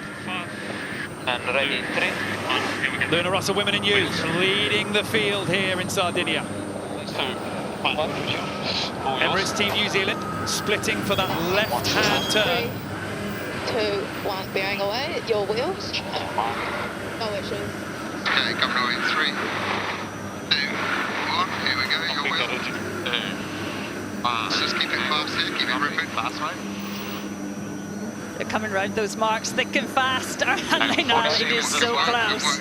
Now, I've got to correct myself here because I was getting far too excited about the performance that we saw yesterday from Luna Rossa Women and Youth. It's actually the senior team. That is how much the rulebook was rewritten yesterday with Marco Gridoni and Margherita Porro performing so well. But today, they are languishing. They are down in 6th. So, as normal as it would seem, Peter Burling and Ruggero Tita, the strong performers from the Italian team, are now in the lead. This is what the form book said we would see, but it was not what was happening yesterday. Can they hold it all the way to the bottom? Oh, little touchdown by Alinghi there. As Cole said, they're on the small jibs. They're underpowered. We've only seen 10 knots at the moment. This is tough. This is the race committee. We are moving the windward gate, shortening to 1.1. Shortening the gate, bringing the course down, lighter winds. And with lighter winds, if you're chasing, then that's going to give you fewer opportunities to capitalize on mistakes from the rest of the field. Exactly. I don't expect to see any capsizing happening today. The most they can hope for is a boat falling off of the foils due to a bad maneuver. Might make a late gain down here. Emirates Team New Zealand in 2nd place. 5, just go a little bit beyond it. Yep. Happy here. 3, 2, 1, and 1.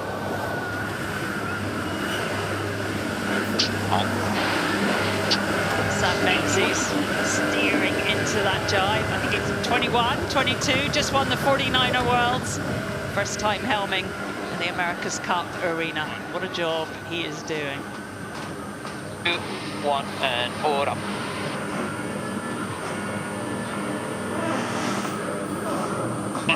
the apex and nothing. Better Ubi. Okay. Gun on. Yeah, it's coming. On transition later. Single body, yeah. And ready to round up in 3, 2, 1. And coming up now. They didn't feature strongly in the racing yesterday, but they are on fine form here in race 4. Luna Rossa leading at the bottom of the course.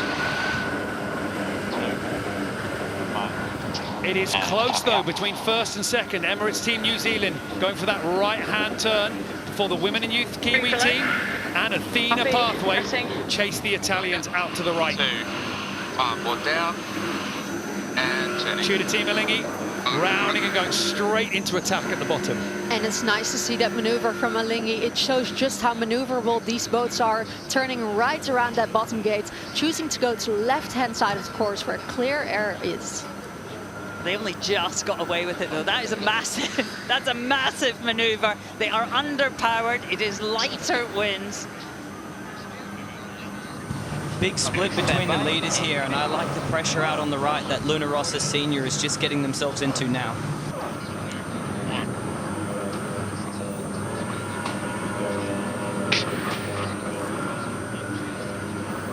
Well, just some statistics to give you at this halfway stage, and have a look at this. The number of maneuvers pretty close between the two boats, but the downwind speeds all within 0.1, half a knot of each other between Emirates Team New Zealand, Luna Rossa, and just as it updates here, because we have had a change of place out on the race course. So a little bit of difference in upwind and downwind performance, but right now only 39 meters between Italy coming over from the right-hand side and the Kiwis. Do you want to... I don't mind the left on the top, what do you think, Peter? It's 10 seconds or 5 seconds, so they're probably going to hit us. It's a left phase now. You want to we are one ahead. They're continuing. Yeah, nice. Good for us. Yeah, they were saying good for us, and I think it is good for them because they are now on their own heading out to that top right side of the course where breeze has been good all day so far. So it's probably going just slightly past the ley line. It's 12 past to get to the zone. I think we were surprised, and certainly Nathan Outridge was surprised that the Italians didn't plant one on them. Didn't want to engage, happy where they're going. They obviously have a click of pace, the Italians, upwind, and are not shy of using it. You hear them discussing there, they're talking about setting up on the right-hand zone to earn that right-hand turn and get back into the pressure on the way down. Stand by, 2, 1, and 4. Slow forward.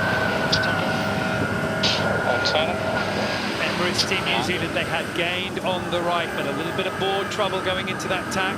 How much will it affect their very fragile lead? Race committee from Italy, we agree. We have the softer block.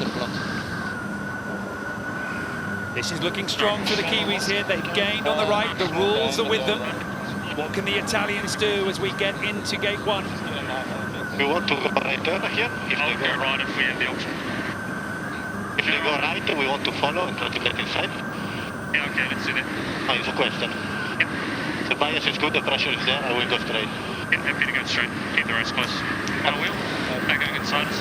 It was bow to bow, and then a very tight tack on the inside for the Kiwis, and they just snatched the lead at the top of the course. Smooth sailing and a perfect exit from that mark. They said happy to go straight, happy to keep the race close. They're talking about that sometimes you cannot make a different decision, but your best decision is to stay composed, stay with your opponent, and wait for your next shot. And you will. Race committee, Italy Grey, we don't have the software working. Yeah, and we're going to race committee copies. We are looking into it. 2, 1. Thanks. Switch steps. As the rest of the field comes around, this is the most stretched out that we have seen this fleet so far here in Cagliari, but it is not stretched out. It is not open for the leaders. For 1 and 2, Emirates Team New Zealand, they want the lead, they have it, but my word, they nearly let it slip through their fingers. Yeah, that was a bit of a tough drive. They stayed for very long on two boards, doing a very slow turn, and Ooh, that put themselves in jeopardy. Then we're going to go steeper still, or no faster than that, but all good. Halfway down the run, and it is neck and neck between these two powerhouse teams. Obviously just above belay here. Yeah, and they're locked from the top, so we're just going to lead it for the left mark. That's not great. You're about to go to the zone of the boundary. Let me coming down a little. I'll be watching the lap, don't worry. You want to push us out of the lane?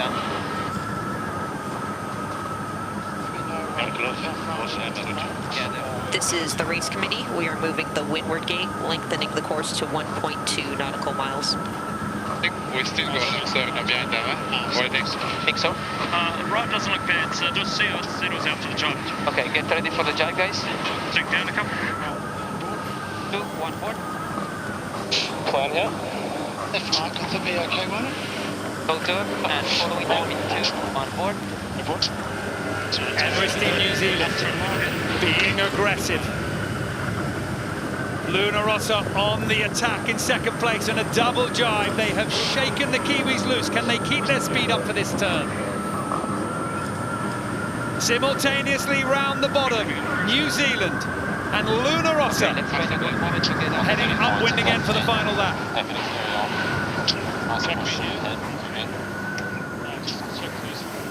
I will. Athena Pathway jibing for the bottom as Tudor Team Alingi with a big splash down. They'll see the fleet sailing past. Athena Pathway are in trouble. Incoming from 3. They are down and slow, and Emirates Team New Zealand women and youth just having to avoid. They weren't getting across the Kiwis. They had to do something quickly and are paying a big price. Two boats down and in the water. Tudor Team Alingi and Athena Pathway. And it looks like Emirates Team New Zealand made a good choice by keeping that boat speed up and heading out to the right-hand side of the course. Pull the wire? I think so, and then we'll just go. Stand by. 3, 2, 1, and 1. And man. We saw at the bottom, Emirates Team New Zealand rounded with about 10 knots extra boat speed, but on the first lap we saw gains out, the second lap we saw gains out at Luna Rossa in that low left. Expect Team New Zealand to protect the top right-hand side, as that's how they got ahead last time. This has been a race that has been all about knowing where you want to be and pushing your opponent away. A real tactical game as the rest of the field fades away. These two top teams have been locked into their own mini match race. We've come strong as a lap. They're just going behind now. Pushing this way doesn't look the worst. That's really good. Top right. So I think open course now. Just choose about 20, I think. And again, Emirates Team New Zealand not being aggressive right now. They're obviously following some tactical plan. We have to say, I mean, 3 times America's Cup winner from New Zealand, Pete Burling, is now skippering Luna Rossa. How weird is this for him? Racing his old teammates and nothing in it.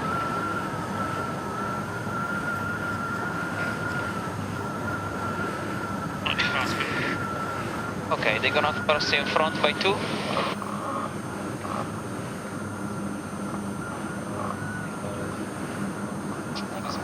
No issues here. A close cross. Emirates Team New Zealand just managed to make it by a few boat lengths. If we did number, we'll just go another 5 past it, and we're good. It's coming. Can you make sure our software is working, please? The switch from left to right. Emirates Team New Zealand gained on the left. Now they're on the right-hand side. Will they hold the lead? I'll tell you when you get to the boundary, the zone of the boundary.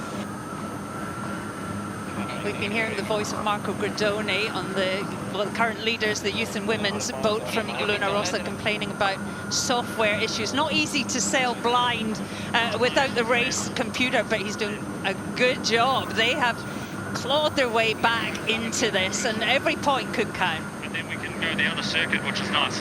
So it'll be left early job.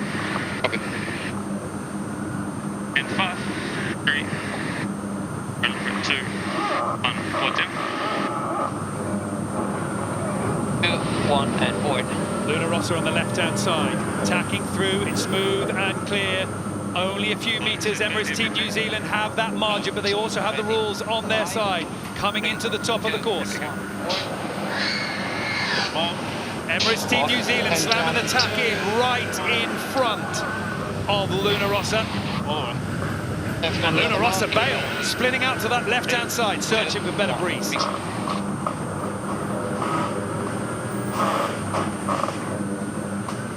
There is nothing between these two. It's a match race already, Niall. Look at this. Beautiful execution. Smart sailing. Emirates Team New Zealand, women and youth, coming into the top. Quite slow here, just slow your way. 2, 1, your wheel, all clear. All the way around. Jacob Pye's team been the most consistent out here in this regatta so far. But this is the team that everybody has been so excited about. Luna Rossa, women and youth. They have clawed their way back into this competition, but there is only one more run to go. Out in the lead, which one of these two teams is going to cross ahead? Is that the chance? No, we're not going to be ahead. We're a little narrow to an angle here now. It's just coming down. Yep, nice. Okay, no, 37, sorry, 36. Emirates Team New Zealand on starboard, but Luna Rossa looks confident to get this cross. And they bail at the last minute, taking the stern. The Kiwis are in the lead. Yeah, it's just going all the way. Just down or not? How's the pressure? We saw the Italians last downwind stick to the Kiwis like glue despite being in their gas, so I just wonder if they've got a little bit of something downwind to their pace. Imagine what that looked like, Niall, if you're sitting on the leeward side. Luna Rossa piling in towards you. 600 meters to go to the finish. Emirates Team New Zealand, Luna Rossa, the powerhouses of the Modern America's Cup, on their foils and flying, but on opposite sides of the course.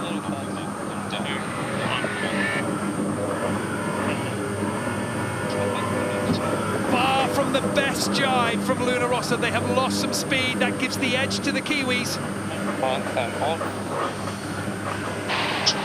Luna Rossa coming back on starboard. They have rights.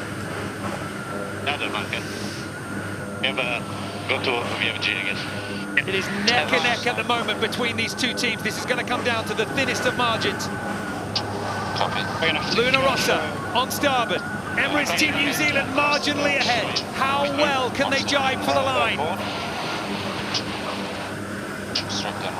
A jibe right in front of the Italians, and they will coast across the line.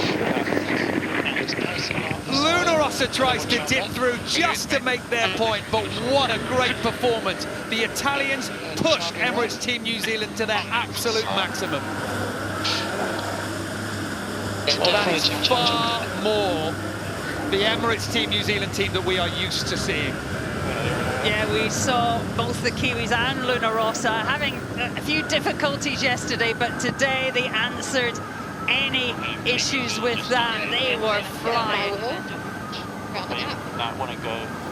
And a great day for New Zealand. Emirates Team New Zealand, women and youth across the line in third, followed by the youth and women's team of Luna Rossa, the team that has been dominating this regatta, and it looks like they will stay on the top of the overall standings with a good performance and a fourth place finish.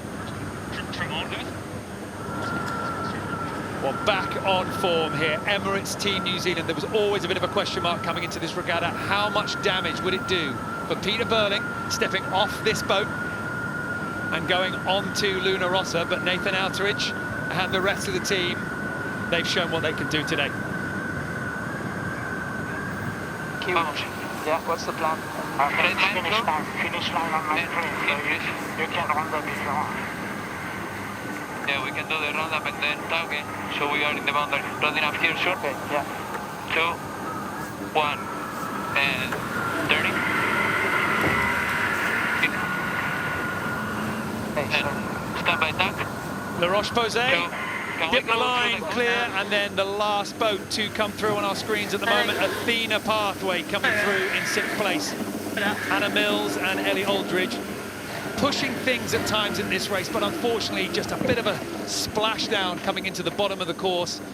I gotta say, though it's lighter, there's a lot more shifts, so there's plenty of opportunity for passing. I can't call it at the bottom, but that top right certainly looks good. Well, we saw in the previous race some, I would say, some quite aggressive splits from the leaders, happy to go all the way left, happy to go all the way right. It was almost strange to see someone let the boat behind them have such a free rein. How confident do you think you can be with calling this breeze in reality? Well, the sailors are out there. They probably have good eyesight, so they're looking far up ahead. And I like how they're combining both strategy and tactics, choosing when to focus on their opponent and when to go their own way. Now, it might seem easy at this point, but a lot of the teams are being caught above the line, and actually getting down when the wind is light can be a little bit tricky. 1 minute to go here before the start of race 5. Emirates Team New Zealand, can they make it another race win? If they do, lead the One of the reasons they stay above the line when it's a little bit lighter is it's fresher air. It's not all chopped up in the box. But now they're going to have to get down there. Half the fleet going to the left-hand side, potentially looking for that port start. It is so crucial to nail this. Luna Rossa, the boat that is highest, now coming in. They've got 30 seconds to come down and find a space with this lineup. We have 4 teams lining up for a port hand start. We've got 3 on the right. Emirates Team New Zealand, women and youth. Luna Rossa, women and youth, and GB1. In they come as the two fields thread together.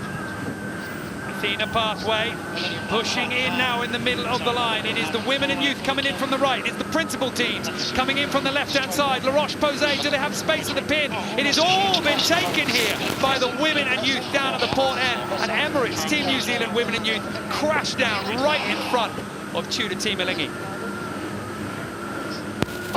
Lots of protest flags flying, the jury having to decipher exactly what happened there. But the Kiwi women and youth entry is down in the water and waiting for a decision. This is the umpire, Switzerland penalty. Again, boat on boat against GBR Grey. Well, this was the moment. And Tudor Team Elingi, they forced Emirates Team New Zealand, women and youth, into attack there. And I would say that is clear cut. Yeah, completely. I mean, they did well, the Kiwi youth and women's team, to avoid that. Good reactions. I mean, when you see it on board, it is really tight there. It didn't look that tight from the cross shot, but wow, that was some fast avoidance. Yeah, remember both these boats are doing nearly 30 knots. That's incredible losing speed. It's not always easy when you're on board these boats to see the other field, the other contenders. The helms have got to work together, but the leaders have done just that because they punched out nicely here. La Roche-Posay Racing Team just crossing across Luna Rossa, women and youth, who are coming back in from the middle. Siamo sempre sul 150, qui io vedo buona pressione qua.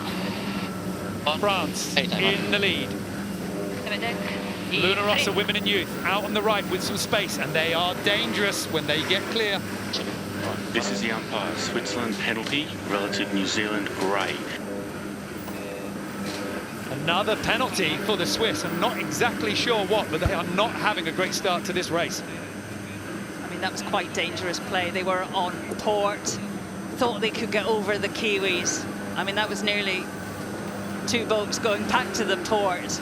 And that is a big penalty because that penalty is against Emirates Team New Zealand, women and youth. So that might be the penalty from before being updated, and now they've got to go right the way back. And that's going to put them out of contention. Meanwhile, France here, La Roche-Posay Racing Team, are pushing for the lead. They are out on the left-hand side. They have space, running on a parallel right now with Luna Rossa, women and youth.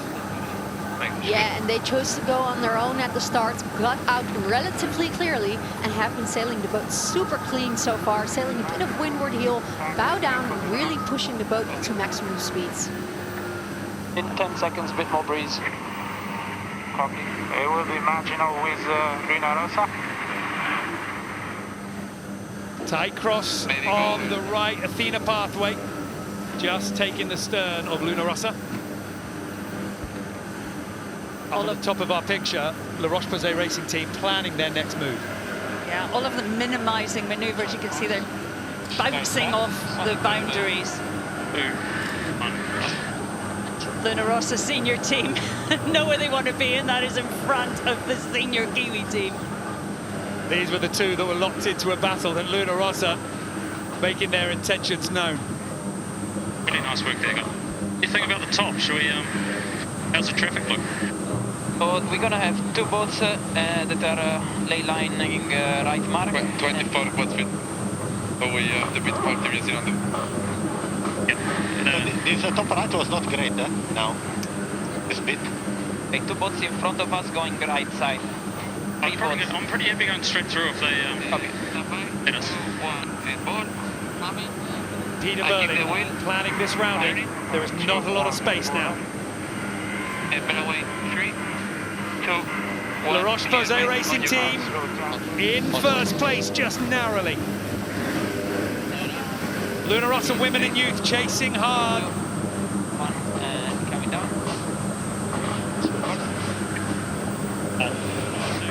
Emirates Team New Zealand, they have got Athena Pathway, the British women and youth boat, right on their hip as they start the run. And the two teams that are playing catch-up here, Emirates Team New Zealand women and youth, who were fouled on that start line, and the boat that did the fouling, Tudor Team Elingi, also behind. Those two playing catch-up, but we have still got 5 legs remaining. So good to see the French team. Loads of potential there. Quentin Delapierre and Jason Saunders, veterans, did the last America's Cup. And add to that mix the gold medalists from Spain. They're only going to get better and better. No issues.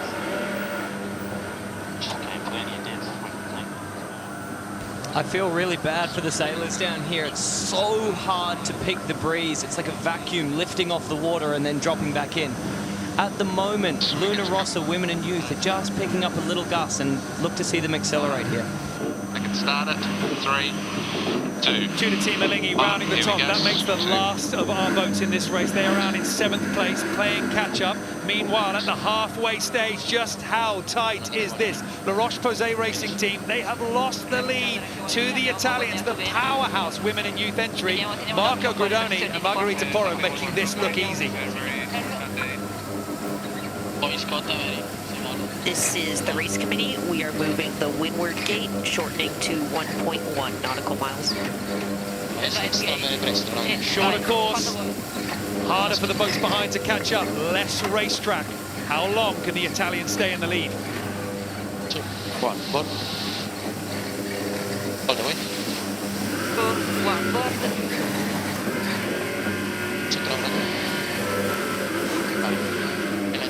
I think if I was racing now, I'd be following this boat. They know this bay inside out and picked up that beautiful extra bit of pressure on that right-hand side.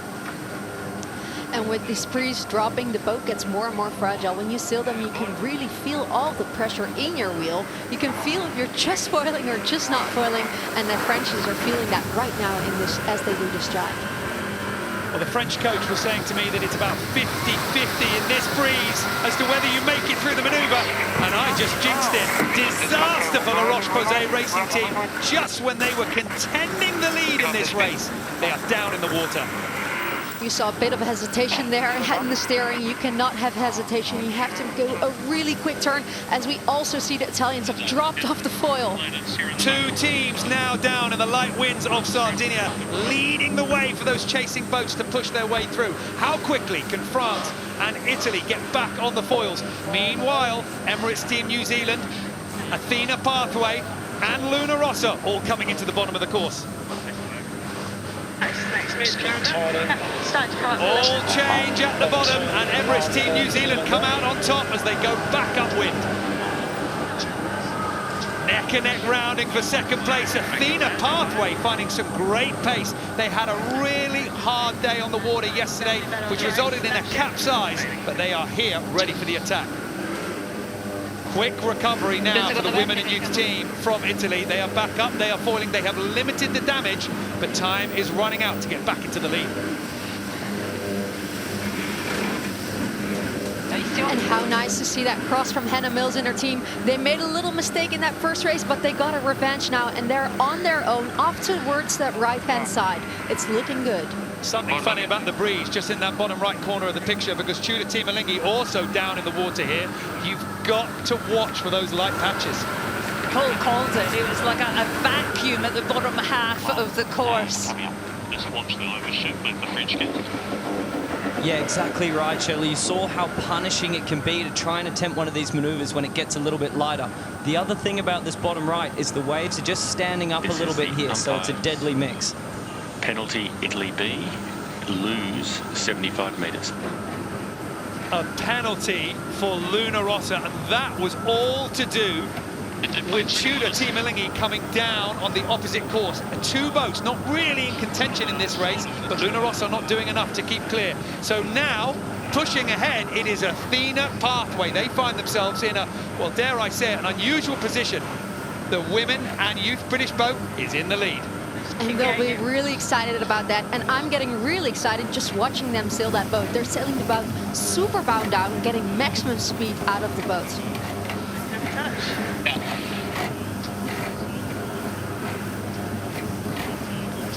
How do you think of our approach in the top here? I think we definitely want a right turn. I agree. Pressure from here looks okay, sort of anywhere. Little press. You're in a good shift at the moment at 150. It's so good to hear their comms. Feel much more comfortable. I think the boat much more settled today. They have been training here the last few months. They're very comfortable in this. Well, this is the replay. This was the penalty for Luna Rossa. Luna Rossa coming upwind, Tudor Teemalinghi going downwind. And the polygons, the safety line around these boats getting a little too close, and the jury having to step in. Penalty. Backing. Oh, just step in. And all of that drama has meant that the field has really changed here. It is Athena Pathway in the lead and looking strong out there right now.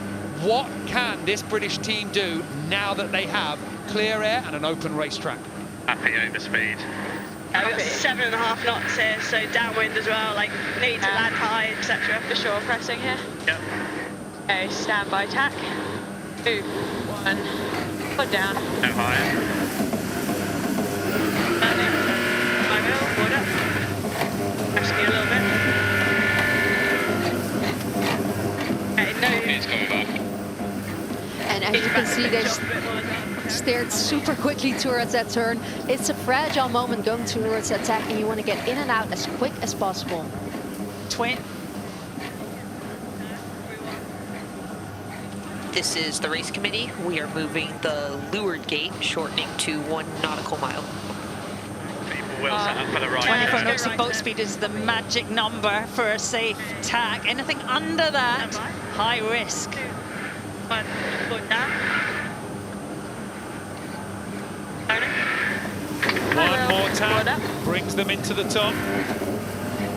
Athena Pathway have navigated the light winds on this leg, and they are in the lead. Good there. It's a good distance too. The camera had to pan a good way there before they found this boat here. The principal team from Luna Rossa. 3, 2, 1, here we go. Wheels. Now the leaders have gone. Peter Burling and Ruggiero Tita chasing them down. I will. All the way. Down in 2. Up. È troppo così adesso. Athena Pathway are fast in this, upwind and downwind, and we can see that. Look at the meterage. They got a great cushion here, just need to keep it simple and fast. Keep the wheels on. Makes it not feel that light, but Yeah, agreed, but it is fucking light. Yep, rolling way down. All these three boats coming down the right-hand boundary there have just found a nice little bit of pressure. And when you get pressure, you do your maneuver, you get it locked away.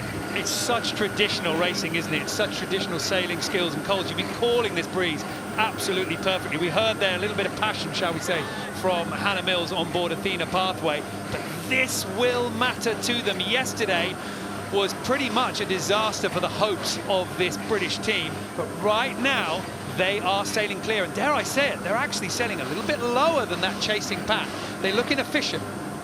Yeah, they just said they feel confident. It feels like good pressure in the rudder. That's when you can go from a bit of a VMG mode to a low mode. Quite nice if you ever look behind and you're pulling away from the Luna Rossa senior team. Good feeling. Yeah, definitely agree. It's either right early tech or left. Definitely gaining on the left. The two Italians, second and third, and out in front of them is Athena Pathway with one more jibe to go before the finish. Sono ben 25 concentrati. The jibe now coming up for Athena Pathway, and they've got one more lap to go. I'm getting ahead of myself. I'm getting too excited about our British chances here. Athena Pathway through the jibe and through clean, if they can just keep the bottom of that hole dry. Just sketchy at the bottom here. Need to be careful. Gotta go all the way to boundary. Try and charge a bit here. Let's work up. Yeah. Bring up. Nice speed coming. In 3, 2. Athena Pathway, they hold the Italian charge at bay, but there is still one more lap to go. It's really light down here in this bottom right corner, and those waves are standing up, so keep your eyes on this first maneuver. They'll really want to be overspeed going into it. Coming up. This is the race committee. We are moving the windward gate, shortening to 0.9.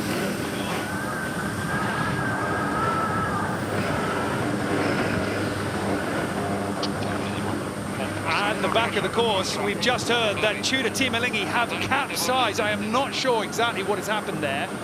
The breeze was just called lighter by the race management team. This is not good for the Swiss. Yeah, and these AC40s, they're made for foiling, and as soon as you stop foiling, you have these big sails. That's a lot of pressure to hang into. The foil just not being able to right that boat anymore. Once you go slow, that foil is not giving you any power.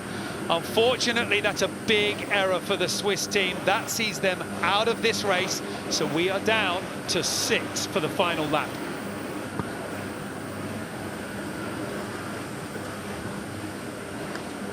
I'm glad that we could make you smile in the end there, because, well, it is getting tricky out there. You can see by the turns of these boats just how low they're having to come out of these tacks to find that power, rebuild the pace, and not come off the foils. And that is exactly what's happened with Luna Rossa there. This was Tudor Team Elingi. Here is that jibe. They come through that jibe. This is the race committee. We are moving the windward gate, shortening. And then round they go as that foil just loses its ability to provide any righting moment. Well, the safety team have already got straight in there. They will work to get this boat back up. We still have one more race today.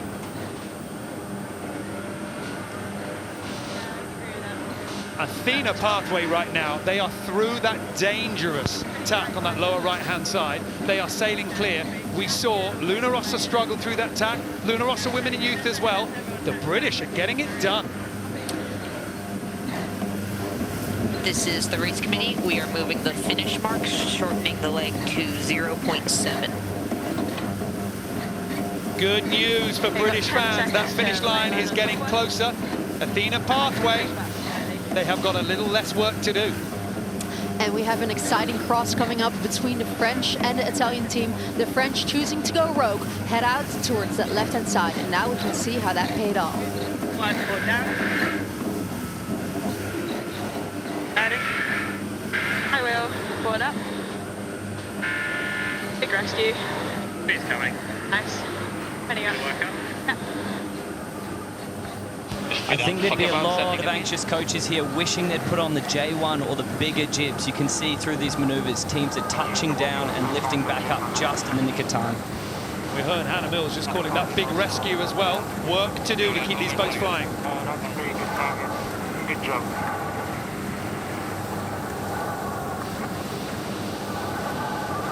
More breeze soon.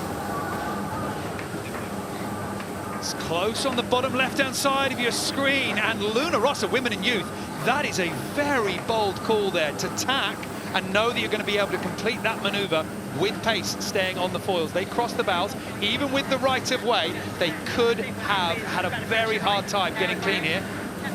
But at the top, it is Great Britain. In 3, 2, 1. Going down, your wheel. Skipper Hannah Mills counts it down, and Athena Pathway goes on to the final run in the top spot. Yeah, it's what it is, mate. We're going committed. You can counting it now.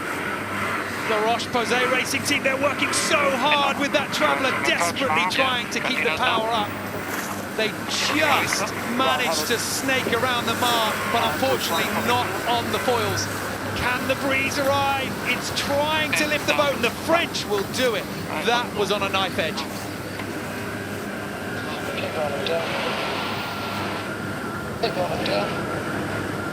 Luna Rossa, women and youth in the background. Emirates team New Zealand coming round close to the camera.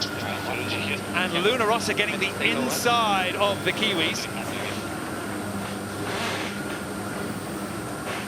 Incredible to hear, Adil, just how hard, just how much work the ROCHE-POSAY racing team were having to put into that rounding.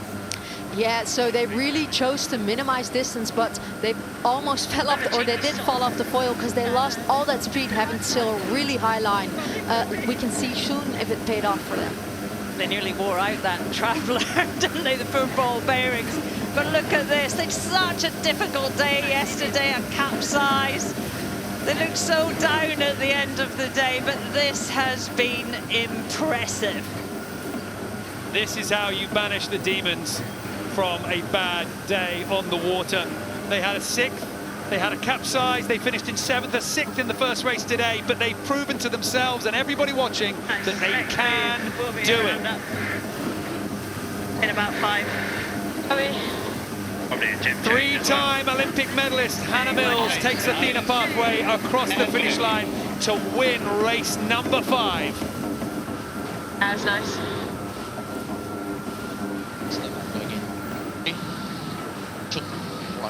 So just in the last minute there, we've seen Marco in the Italian youth and women's team pick up a little bit of pressure, capitalise on that touchdown from the top mark at the French, and it's so close coming into the finish. The French faster boat, but they have to give way as the windward boat there. Marco Gridoni, Margherita Porro, they're being aggressive. Emirates team New Zealand trying to come in. This is going to be right on the line. The Italians coast it down, and by half a metre, they cross the line ahead of La Roche-Posay racing team. And a penalty to the French on the line. That will affect their timing. That will be a 20-second time penalty. What an incredible finish in that fight for second place. This is the view here as the boats came into the line. This is the view on board La Roche-Posay racing team, the dial down into that finish. Just coasting through, pointing dead downwind, the sails flapping in the apparent wind. You get the feeling they practiced that, the two boards down, coasting in, with nothing in it. Marco Gridoni is not afraid to be aggressive. He's not afraid to slam the door in your face. That was very good, aggressive sailing.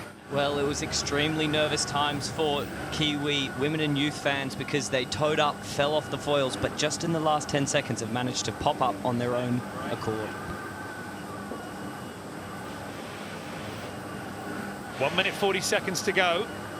Light winds here in Sardinia. 120 boat at the moment. As the clock hits 1.5 minutes, how well can these teams keep foiling in their run up to the line? And I really like where this Italian youth and women's team is lining up. They are gunning, they've got good speed, lining up for a pin and start. Bravo, Jobber, power up. Pin 6. Huge comedy bias, kill 4. Da qui ho sempre il pin. Siamo potenti, racing pin. Hai dei gomoni sotto, quindi dovrei poggiare dopo. Alla volta è asciutta all'ultimo. Gas. Well, they're finding their way through those support boats. That was the Luna Rossa Women and Youth boat out on the right-hand side. Everybody else staying a little high at the moment, reaching into this line, ensuring that the speed stays good and those foils keep working at maximum power. Yeah, and I'm definitely nervous for those boats who are still on top of the line. They still need to get a jibe in before they start a very critical maneuver.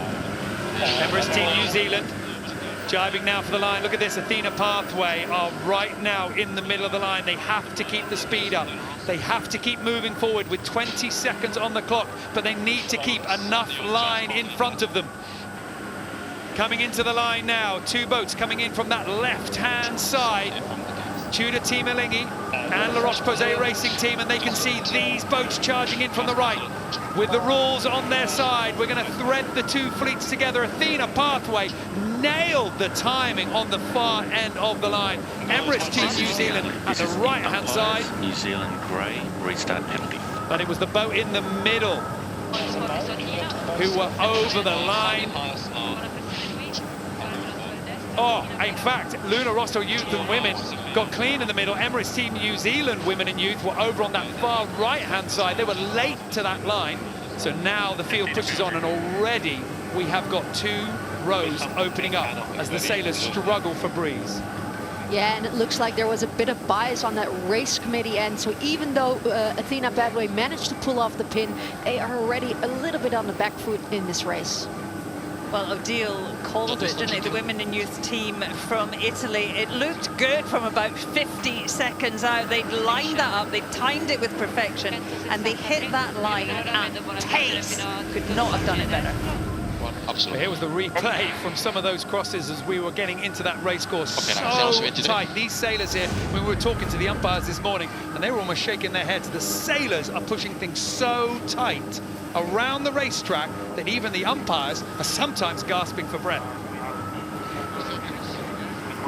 Yeah, tagging shot. Good one. Mettiamoci dentro. Mid more. 2, 1, and board.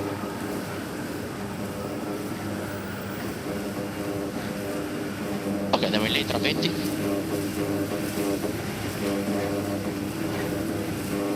Marco Guardoni on the sunny side to leeward, painting the picture.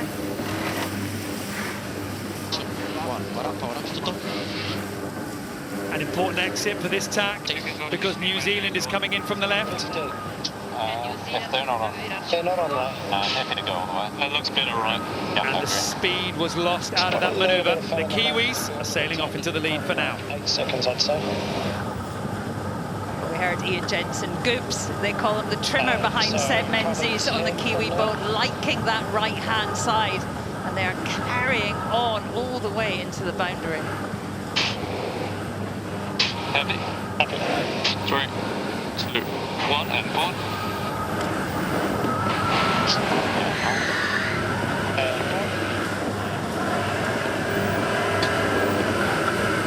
Thoughts on this time? What are the other boats going to end up doing? No one's on this lay with us, so most will be 1 and then to the right. It's coming in a little bit closer. I think we're in a slight lefty here. Ok, vado 4 sopra lei. Rossa vira, è un pelo sopra lei, Atena molto sopra lei, crossiamo davanti. Il donferino, raga. Centrati. No, huge right, yeah. Tenetela comoda. Everybody is set to come into this top gate all together. This is going to be quite the squeeze. Like 5 out of attack. This is the battle for the lead. Emirates Team New Zealand coming in on starboard. Luna Rossa Women and Youth coming in on port, and the Kiwis decide to tack in front, but they need to keep their speed up to make that manoeuvre work. New Zealand leading round the top, but with a very enthusiastic pack chasing them. Oh, let's just keep speed. We just need to figure out how to jog out. Well, you heard Ian Jensen call it on that upwind. He said he liked the pressure in the top right corner, and they've tacked over and hit back into it again. You see them just bending away as that breeze builds with them. There's still not enough breeze to guarantee every maneuver. Emirates Team New Zealand Women and Youth touching down, but they have recovered from that with superb skill.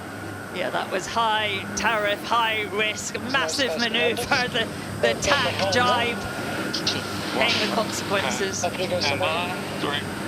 What a great lineup as we get into that right-hand boundary. Each of the teams just picking the right moment to go, needing to stay in the wind.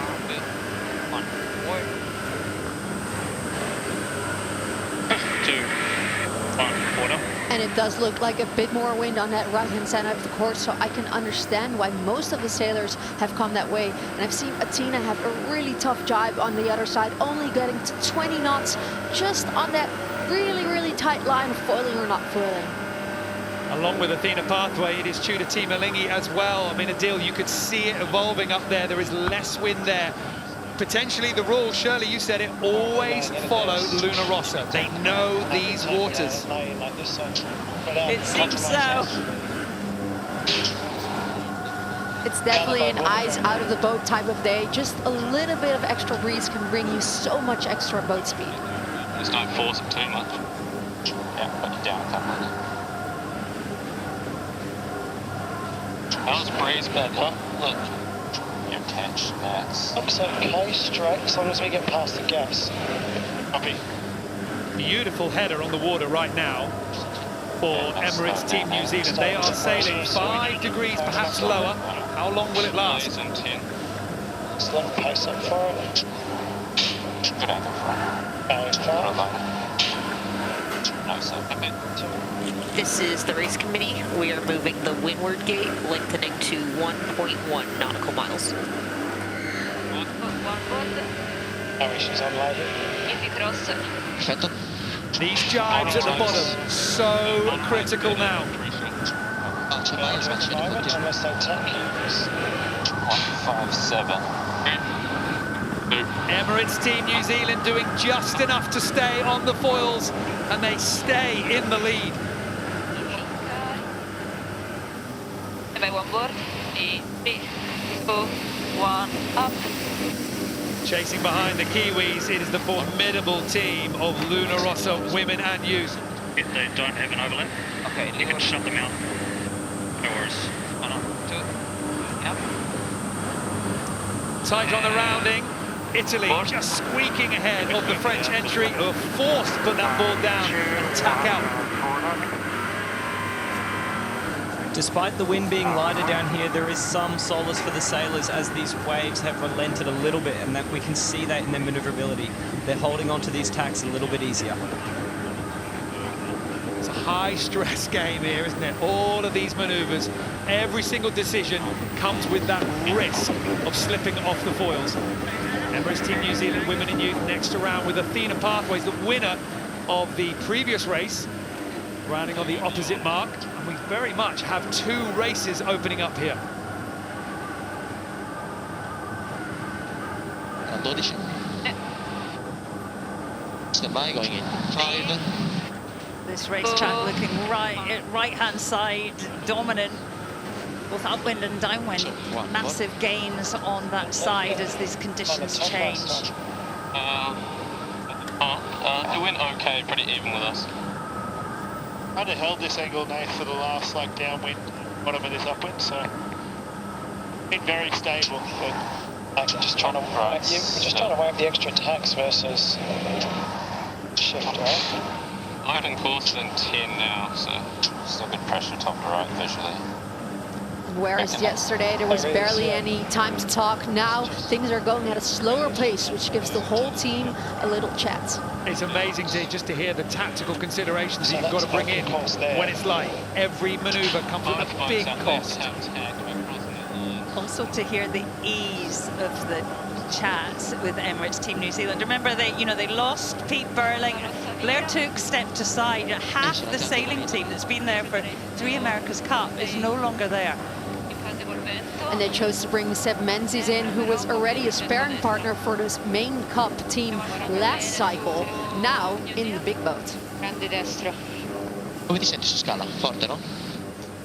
I guess that is why you invest in your women and your youth team as well, because when you lose those sailors, you can pull them in. You've got reserves to call up. And right now, Luna Rossa is showing to the world that their reserve team, if you will, is certainly as good as any major America's Cup team when it comes to AC40 racing.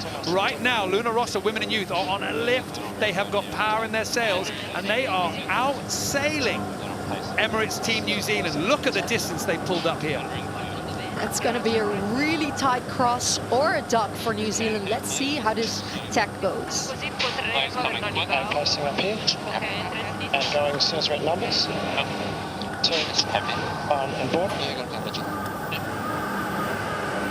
The Kiwis were forced to sail low into this tack. They've been forced to try and build some speed. And it's paid off. They've got through the tack and on the foils. Now comes the close cross. But the ley line comes before the cross, and the women and youth Italian team makes that tack look easy. Now it's a drag race into the top. They both did well to pull off that tack. I mean, they were doing 21 knots. 24 is the magic number. Beautifully sailed. Great job by the trimmers. This could force Emirates Team New Zealand into a left-hand turn. And if it does, Emirates Team New Zealand are going to go into that light patch on the top left. And if it is still lurking there, this could be painful for the Kiwis. Well, the Kiwis go for it. They've decided that it is worth going that way. Luna Rossa, women and youth, forcing the Kiwis into the light winds. Can the Italians hold on to the lead?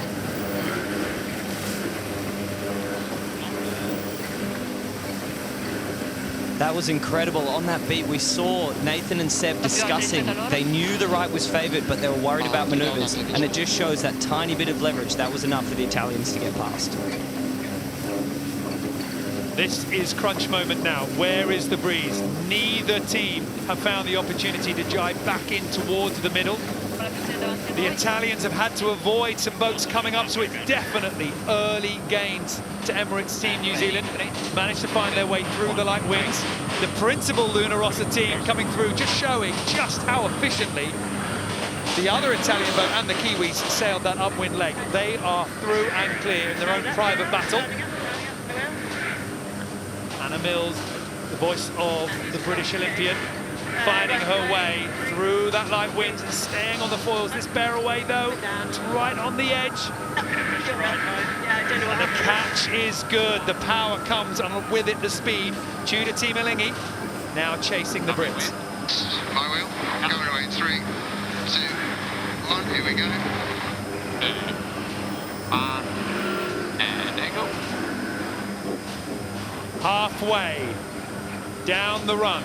We have one more lap to go, one more rounding at the bottom, and the Italians and the Kiwis are head-to-head. Perhaps Emirates Team New Zealand marginally ahead, but right of way is with Luna Rossa, women and youth. The Kiwis have to do something, and they are going behind. Too costly to do that extra jibe. 62, it's the most Yeah, and that was a good dock. You don't really want to miss any meters today. They even gained some extra boat speed, going 2 knots faster than the Italians right now. This is the race committee. We are moving the windward gate, lengthening to 1.2 and rotating to 158. 158, how far to that? I'm keeping an eye on the overalls. Niall, Italy, women and youth on 54 points. But the battle for that second spot in the final is heating up. On 48 points, it's New Zealand. On 44, it's the senior Luna Rossa team. They need to start doing something. This could be a key result for the Kiwis. We're miles in front of you. I think the left turn looks better than the right to me, or what do you guys think? I mean, good pressure on that boundary if you want to do it. Happy to go left? Happy. Count me down. And 5, 3, 2, 1, happy. All calm on board Emirates Team New Zealand as they capitalise on a rare mistake from Luna Rossa women and youth, and they lead going into the final lap. We don't want to give up too much leverage on the boundary. Yes, here a little bit. Pressing. It's just a little guess, I think. They follow. It was close at the top. It is not close at the bottom. Luna Rossa, women and youth, need to unlock that magic upwind speed that we have seen them use if they are going to chase down the leaders.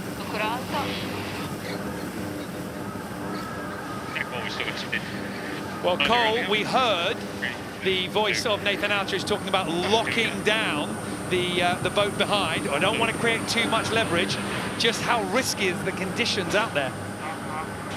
Well, yeah, exactly, Niall. But the thing is, coming into that mark, they just made a gain from that bottom right corner, and the Italians were set up on a ley line for the left turn. So they could essentially guarantee themselves the same rounding, which is exactly what you want as a lead boat. Yeah, exactly. They wanted to take a nice VMG mode to go back into that right-hand side, and they don't want to let the Italians come close. Emirates Team New Zealand have tacked out clear from the boundary behind them, but being forced to follow their line is Luna Rossa, women and youth. They are very slow at the moment. I want to see that speed build, and it does. So they are still on the foils. Magic that they are able to keep that boat tacking through at such low speeds. Very sensible approach by Luna Rossa, women and youth. It is about consistency. They just need a good race here. And they're almost, you know, a good race today. They're nearly in that final. So just staying on the right-hand side of the course, in the breeze, not taking risk. You raise such an important point. It doesn't matter what your lead is on the standings. You've only got to be in the top two, and then it's a winner takes all final.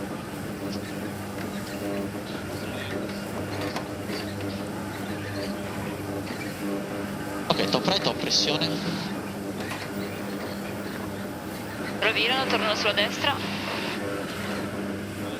Sì, probabilmente dopo andiamo anche noi. Marco Gridoni, Maria Jubilee, starboard team on board Luna Rossa, women and youth. Sì, molto calo. Intermediare per la virata. Stand by. Going in. 3, 2, 1, board. Both boats aggressively protecting the right-hand side here. You heard the Kiwis last beat talking about open course. That's when they cross the point where they can tack and not add any maneuvers to their total for the leg. La pressione sulla line. 171 qui. 156. These are those small moments of risk. Emirates Team New Zealand bouncing up the right-hand side of this racetrack. They allowed Luna Rossa, women and youth, to go a little bit too far to the left, but the local boat had to follow the Kiwis because this is where the wind is. There's only one side of this racetrack that anybody wants. And actually, the principal Luna Rossa team has catched up a lot of distance towards the youth and women, so they also have to watch their backs now.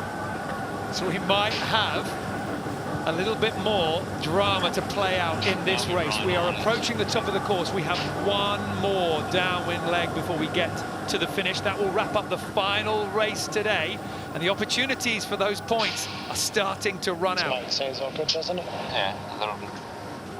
Nice.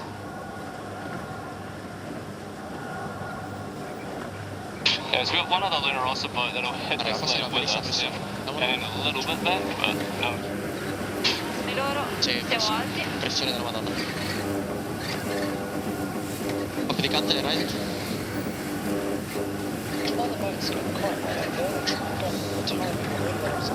Non era male che di sinistra, no?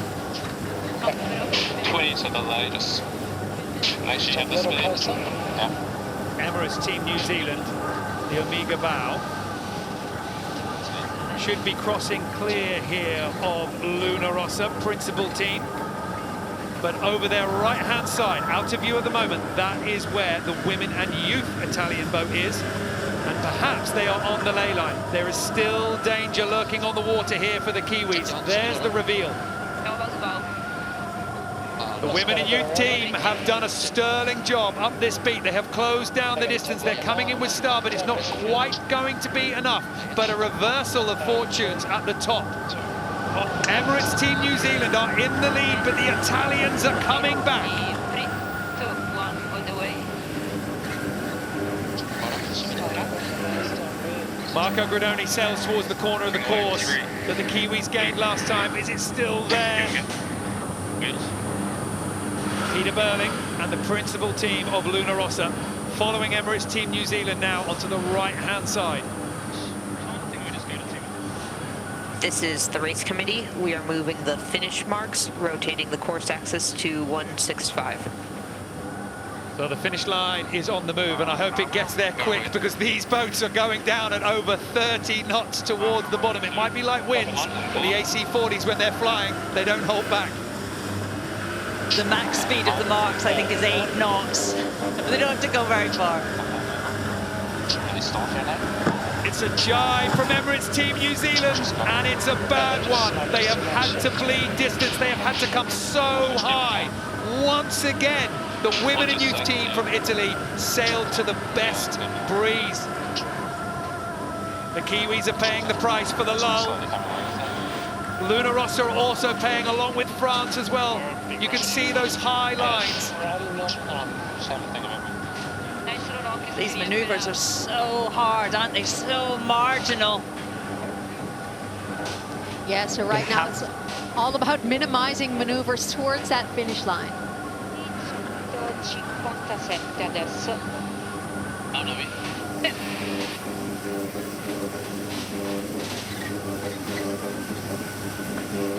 Destro di nuovo. Scendiamo bene, raga.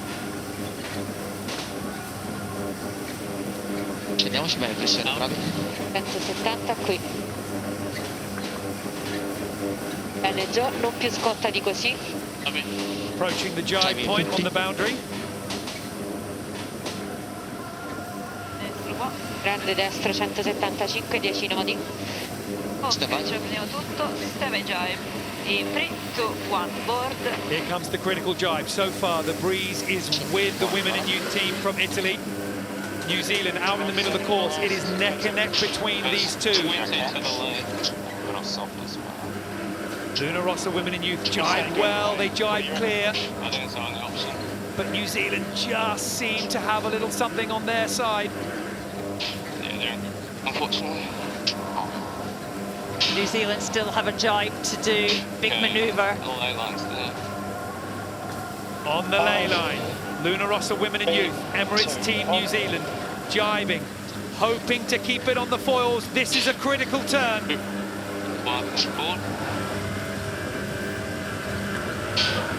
They've got to come high out of that manoeuvre. Initial gains to the Italians. How quickly can the Kiwis bring it back down? It's going to be too little. It's going to be too late.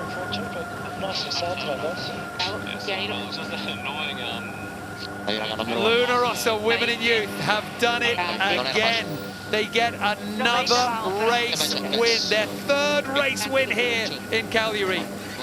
Marco Gradoni and the team on board this Italian boat know exactly how to get the best speed out of this craft. That was a superb display of racing skill in these incredibly light, tricky breezes. Emirates Team New Zealand take a second, a strong result, and then Luna Rossa crossing the line in third. It's great to see the America's Cup powerhouses still on top form, but the future is absolutely bright. The women and youth team from Italy have lost none of their edge from Barcelona. And 2, 1, and board up. The ROCHE-POSAY racing team coming through the line in fourth place, but this is the team of the hour. Grandi cavolo, bravi, tutta testa. And a rare smile at the back. Next to come through in fifth place, Emirates Team New Zealand, women and youth team. These light winds just stretching the fleet here. Starting to see those bigger deltas, but there is a battle going on at the moment for sixth. Athena Pathway just ahead of Tudor Team Alingi. Both teams look to have one more jibe to go. Athena Pathway are going to go for it first.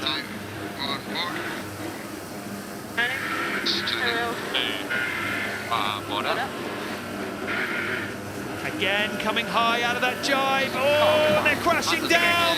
They could lose this on the line, but they are just going to drift across. They did the hard work, and they took it right the way to the line. At the moment, we're looking at a slight left shift down here on the water, so we could see some port flyers. Well, that left-hand shift you're calling there, Cole, that's been a big feature yesterday. We saw the bravery that it took to do that port flyer. 1 minute 30 to go. Only 2 races remaining today, the last dash for points. On board, the boat that has been the story all weekend here. A great performance by Luna Rossa's women and youth.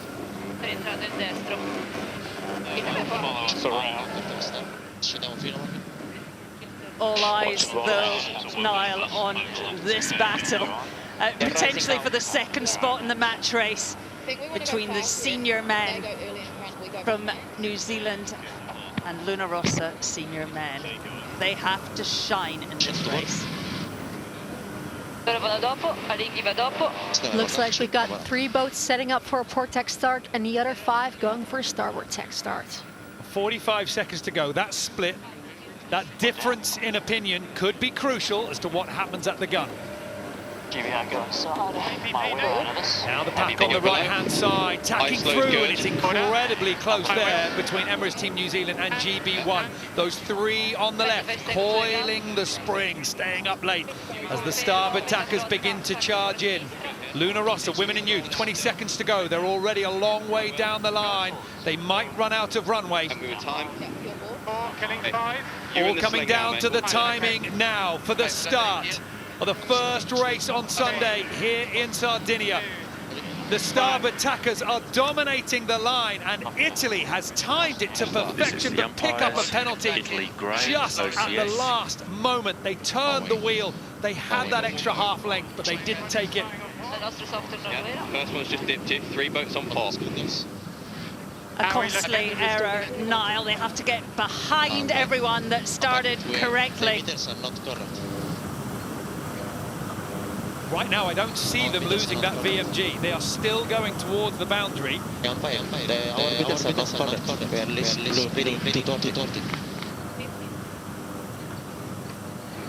Importantly, it was the attempt at the port flyer from Emirates' principal team that locked them out, and you can see them. They're the only boat in the second row.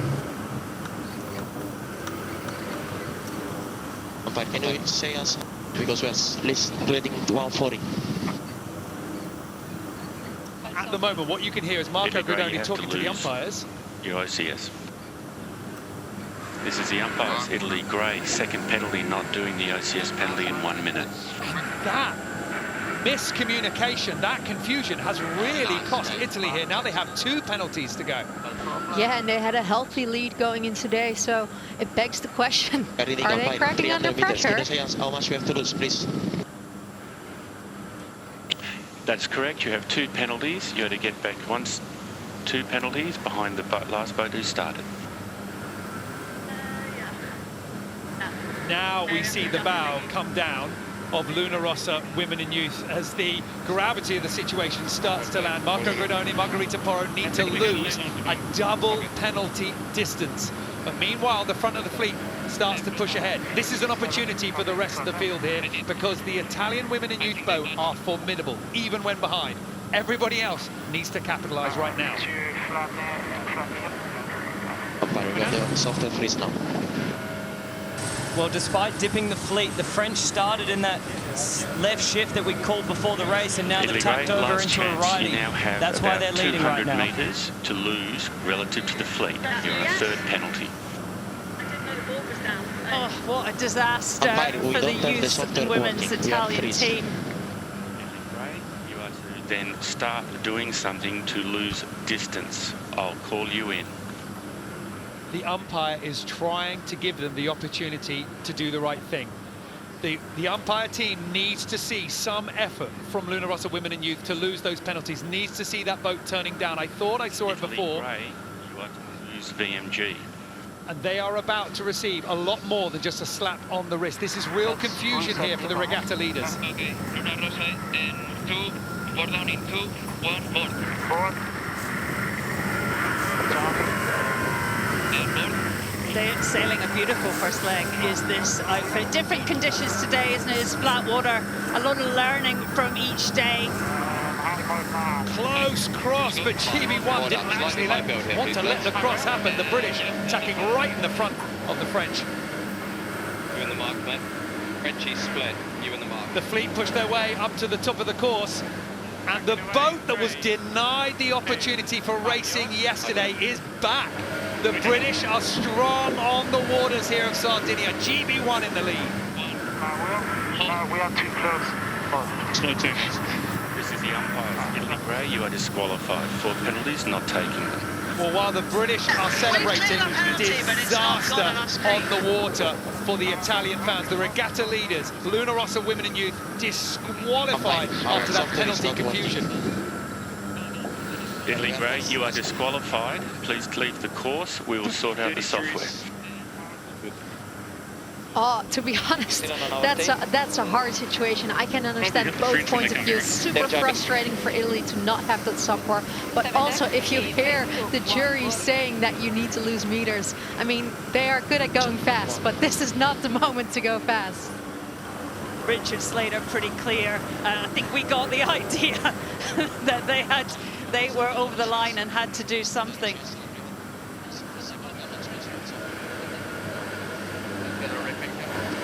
That's mark from the bow, isn't it? Yep. But you need to get softer towards it though, mate. Italy. Let's see what GB1 can do with this opportunity. Nothing in it. Left turn gets you back to this bed of pressure quicker. Or right turn early tack. Seeing little lefties here, 173. We're getting towed down. Right bias getting bigger at the moment. At the moment we'll be right turn.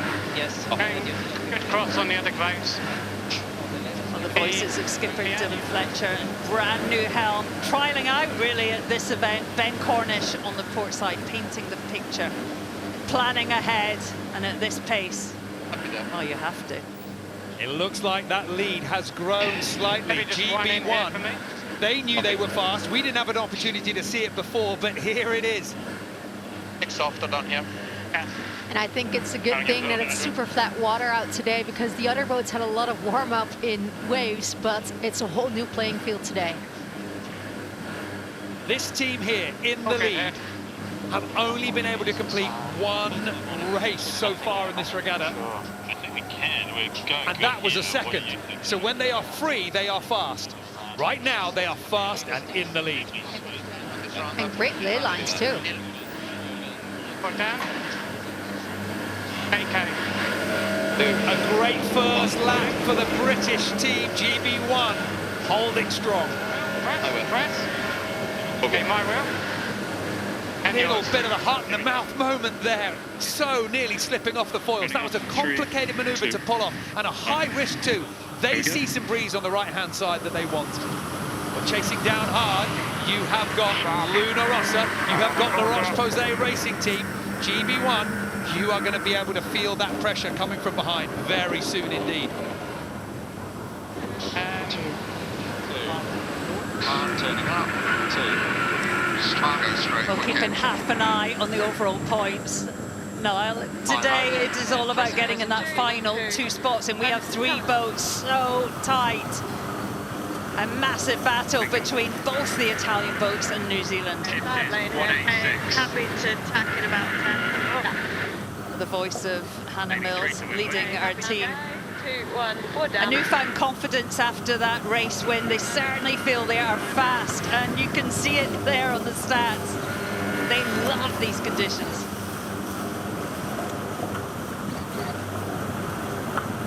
He's going live.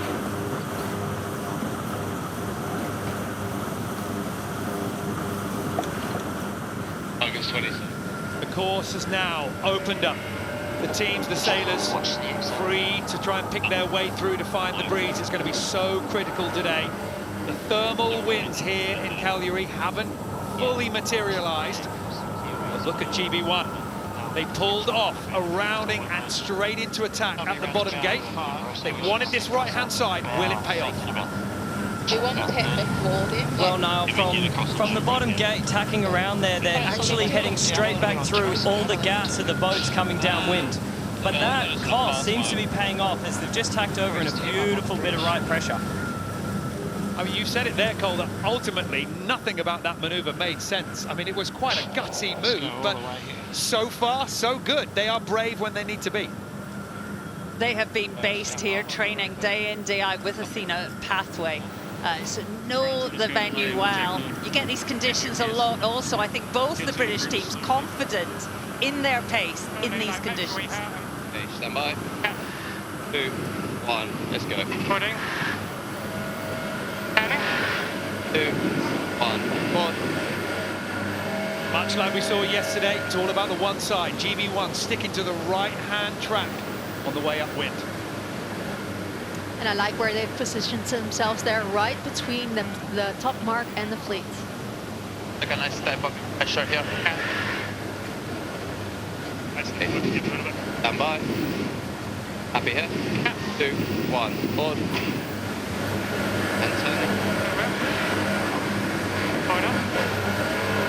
GB1 finding the best of the breeze on the right. There is only one team that disagrees, and it's the fellow British boat, Athena Pathway. Meanwhile, on the top of our picture, trying to work the left-hand side. Only one of them is going to be right. Right now, Dylan Fletcher and the rest of his team on board GB1 have held their lead. It looks like they found the best of it.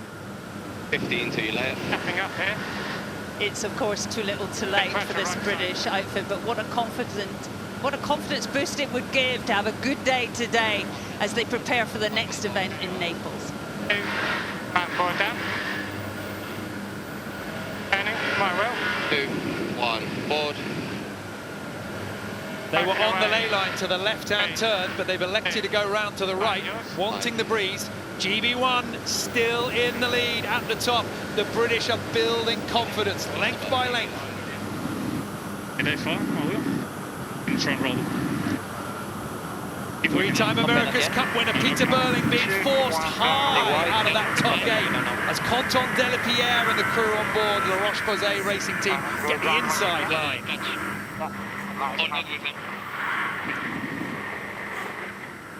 A little bit of instability there every now and then from the French, still finding their timings on that trimming. If you're GB1 here, you're licking your lips as you watch the French and Italians battle away above VMG, sailing a slower mode to the mark. Their meters just ticking up. That is absolutely what you want to see in the lead. The boats behind you struggling, either tactically or, dare I say it, as Tudor Team Alingi were, just a little bit with the boat handling.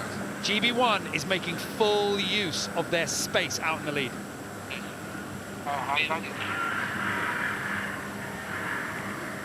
While for GB1, this is a great turn of, well, a rejoin of the race. As you were saying earlier, Shirley, it's not really about them on the overall leaderboard. But for France, there's half a chance here, and they are locked into an incredibly tight battle with Luna Rossa. This is the race committee. We are moving the windward gate, lengthening to 1.25 nautical miles. The senior Italian team, they need to get points between them and New Zealand. Importantly, try and get past this French team. Probably the only thing is that we were beating the ley lines by a lot, but I'm not sure.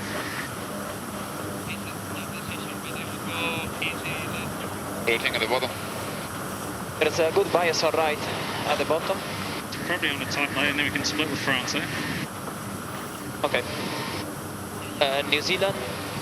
It's straight behind us. Okay, it's, yeah. They've got some pace, that Luna Rossa team. Just see them closing in on the French team. Already talking about splitting with them at the bottom mark. Okay. Right now, if everything stays in the current position, it will be sitting at the top two positions. Luna Rossa Women and Youth and Emirates Team New Zealand's got the points really close up. 8 seconds till Not in a battle for the scoreboard. GB1. This is a battle for pride. 2, 1. And they are still in the lead. Britain holding on to that top spot round the bottom of the course. And 2, 1, big turn. Quentin Delapierre and the crew on board the ROCHE-POSAY racing team takes the left-hand turn, and they have forced Luna Rossa to the other side. Here we go.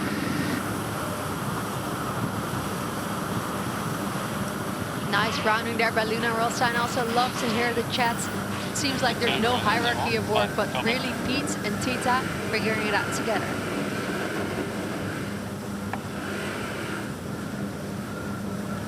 Well, unfortunately for the Italians, they weren't really left much choice. The French managed them perfectly, had them in the gas all the way across on starboard and all the way back across on port. Cole, we can get the wind data off the course here. It seems really up and down, pulsy almost. What's it like on the water? Yeah, exactly right. We're still seeing that trend of the right just carrying slightly more pressure, particularly at that top. So that's why we saw the teams elect to do the extra maneuver and turn right. A little bit of a stats check at the halfway stage, and Luna Rossa just losing out on their downwind speed compared to the rest of the field. But the British really holding out well here. They're not showing a weakness so far on this course in these conditions. No faster than 27. Yeah, I got him. I think we should be good here, just catching the boat behind, hey? Yeah, no issues coming from the left. You'll be crossing by at least 10 lengths nearest boat. For a click more cans maybe here? Copy, you're past the intersect now. How can we get back over there? I just don't see a reason to risk it. Or to go to not go? Yeah. I've got good pressure on the bow here. Yeah, copy. You've just gone past the line of the next boat, Rossa. How's the ship? 180. Yeah, it's right still.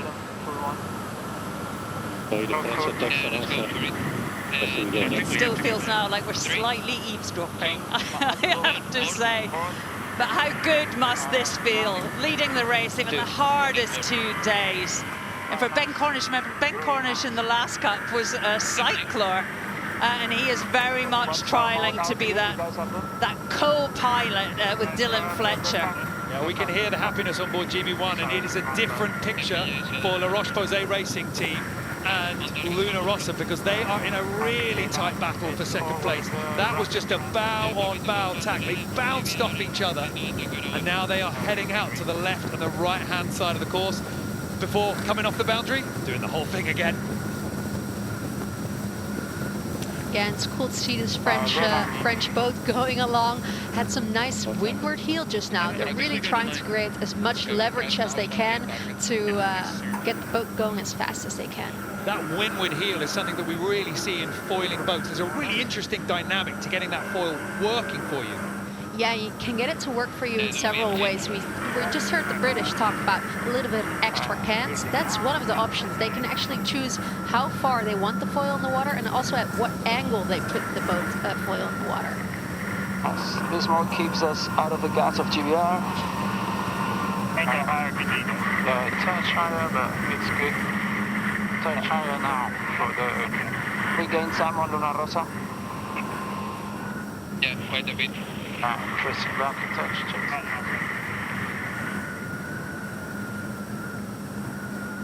The French are coming, but for the moment, Britain are still in the lead. They had good pace on the last downwind leg. Can they keep it up? I'm rolling all the way. GB1 now need to hold on to that superior downwind speed as we go all the way to the finish. It's a little bit of a scrap behind, and Luna Rossa elect not to get involved.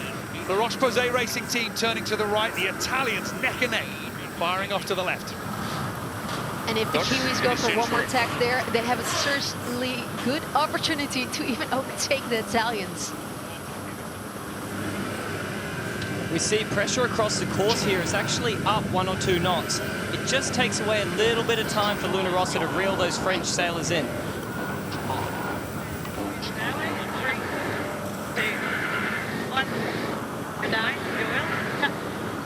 Nice turn, Ray. Ellie Aldridge, Hannah Mills and the rest of the crew on board Athena Pathway, making the best of the conditions. They have closed up the distance, and they have got Emirates Team New Zealand, women and youth, in their sights. That's a rare sight there to have a look at the numbers. If they knew that we were getting a little chance to look at that screen, I'm sure that they would cover it up. But right now, their eyes are forward, looking at the boat ahead, their rival, and their chance to improve their score. Meanwhile, out in the lead, it's all about GB1. I got it.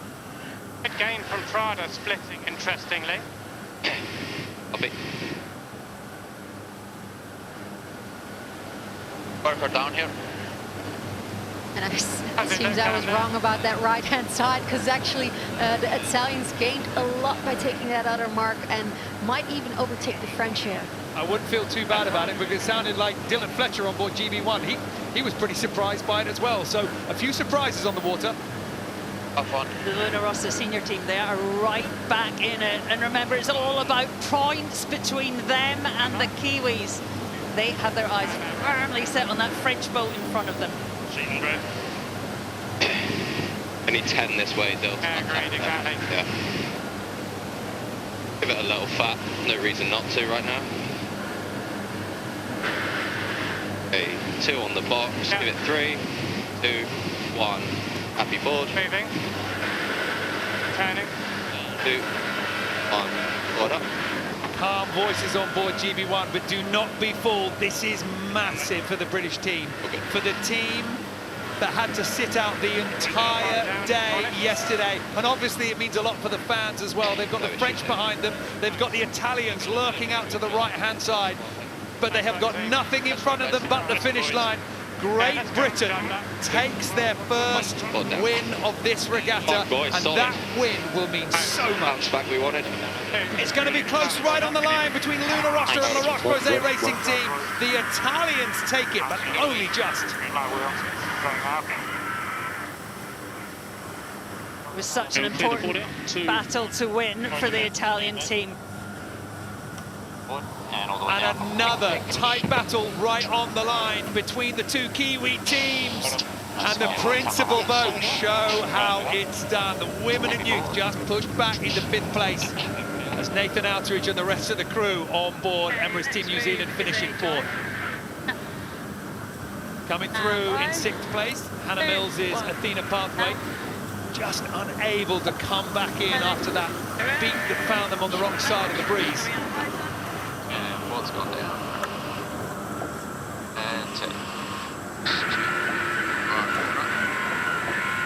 And last but not least, in 7th place, Tudor Team Alingi, 7 boats across the line because the 8th Luna Rossa Women and Youth disqualified from that race after a mishandling of the penalties. The 3 teams to keep your eye on here are the 2 Italians and Emirates Team New Zealand.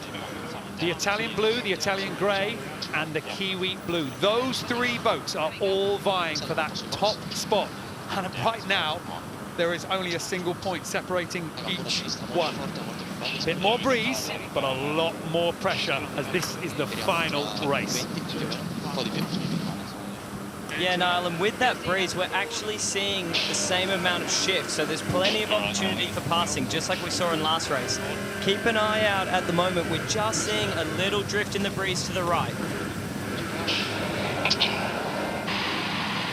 1 minute 15 seconds to go. And who has spotted where the best of the wind is up this first beat? How are you going to attack this start line? Confermo, siamo gli unici muri a sinistra. And it looks like Italy, youth and women, don't want to make the same mistake they did last time, and they're vying to do a very different start this time, approaching on a port tack. How much confidence are they going to have in the software? Because they are not going to be able to give meters here. They need to start well. That means they're going to have to trust it. The majority of the fleet out on that right-hand side. Emirates Team New Zealand just taking the stern aggressively of GB1. The British held up. The Italians now going through.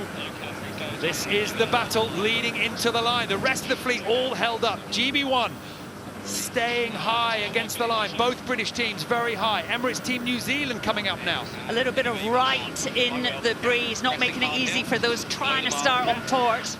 Unlock now, you in the line. Charging. Italy versus New Zealand. 10 seconds to go, and we are approaching the start line. It's bow to bow between Italy. Who's going to let each other go? The citizen umpires, And a GBR clear grey, Italy penalty grey, OCS. for Luna Rossa, women and youth. They put absolutely everything out on the line. They This wanted is the to umpires, cross the GBR bows. grey, Italy grey, restart penalty. Big penalty for Luna Rossa, women and youth. They have to go all the way back. They can't just lose the distance. They have to restart. Marco, risentiamo. Now remember, there is only 1 point separating the boat now going back to the line, the Italian boat and Emirates Team New Zealand. And where are the Kiwis? Well, they are out in front. You lock in. Copy. 2, 1. It's the first bounce out from the boundary. Now the Italians are underway at the bottom of the course. This was the moment. This was incredibly tight cross from Luna Rossa, women and youth. They went for it. Way too much risk. I think they were really unnerved about the last race. Good thing is that we've seen them come back in a lot of races. If there's anyone who can do it, my money is on the Italy youth and women's team. They are a long way behind. That's a massive ask, 500 meters. A lack of experience, potentially. Under pressure, they had to deliver. Way too much risk. What a gift for New Zealand and for the Luna Rossa senior team. Meanwhile, we see them right next to each other in this race, in first and second position right now, doing all they can to get into that final match race. 188, yeah. What do you think here, Andy? We're not crossing the French, right? We're not crossing the French. The first dip. We can go to lane at this, so if we dip. Yeah. Dip. My wheel for a dip. Yeah, happy with that. Wheel coming down. Reasonable dip. Now have a look at the bottom here. Well, have a look at this cross first. You could hear Nathan Outridge and the rest of the crew on board Emirates Team New Zealand. They knew they weren't crossing the French. I'm surprised they went for that dip late, and they're just running into more problems here. Tudor Team Malingi. Emirates Team New Zealand tried to go for the cross. Maybe they could have made it, but they've elected to tack just in front. Everybody pushing it so tight. This is just the last dance here. Yeah, you can definitely see some pressure getting into this Kiwi team as well. They left quite a lot of room on that duck, which got them into trouble with Lingy later on.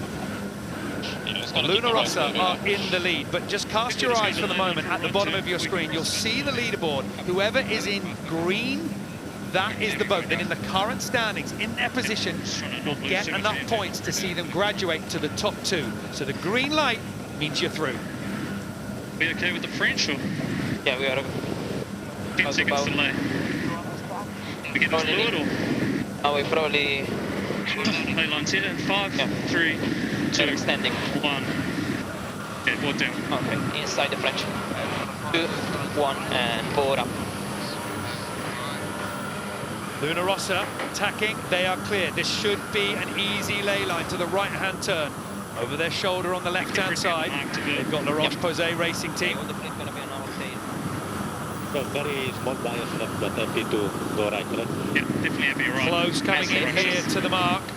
Emirates Team New Zealand, women and youth coming in from the inside, but I think the Italians will make it round. The French decide they're going to have none of it.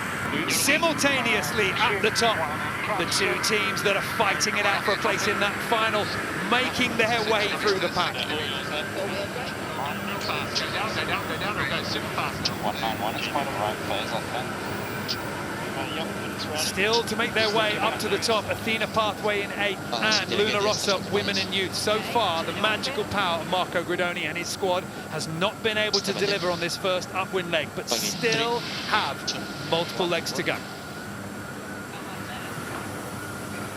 We heard the voice of Andy Maloney there talking about a right-hand phase, and that's what we're seeing as they sail towards us. Their bows just coming down in another bit of right pressure. Okay, in 3, 2, 1. Wait. And let's not forget Peter Burling here, fighting for a place in the final against his old team.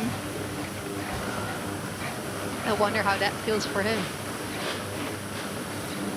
Well, it's certainly quite something for us to watch. But this was that moment at the top. You can just get a feeling of how incredibly close it is. We're on board at the moment with Tudor Team Alinghi, just leaving on that left-hand side, GB1, as they go for the left-hand turn. Those decisions need to be made so close.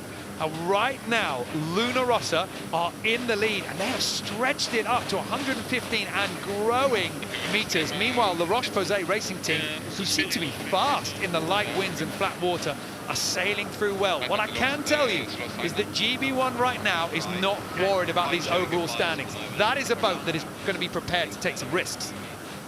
Great to see the French on form today. Everyone getting better as the days go by, but also the Alinghi team being plagued with small challenges the whole time, and so good to see Phil Robertson on the port wheel now, finally getting a shot at some AC racing. Just as it's slightly less pressure here at the bottom compared to... Notice on that leaderboard at the bottom, the colour that is over the grey Italian boat. That is Luna Rossa Women and Youth, and they are in red. They are not yet graduating to the top, but they are only 1 point behind on this predictive score behind Emirates Team New Zealand. So Luna Rossa Women and Youth, they are not done yet, but their countrymen, as we are looking at them now, Luna Rossa, are making full use of the breeze. Do you think if you're on board, Odile, you've got time to do the maths? Yeah, I think they've got time to do the math. There was only a few people that they really needed to look at, and they're doing all they have to do right now. It's tight at the bottom, and it's tight for the pack behind. Luna Rossa sail clear, but the ROCHE-POSAY racing team squeezing GB1 really tight to that mark. The British know that they can't stay there and immediately tacking out.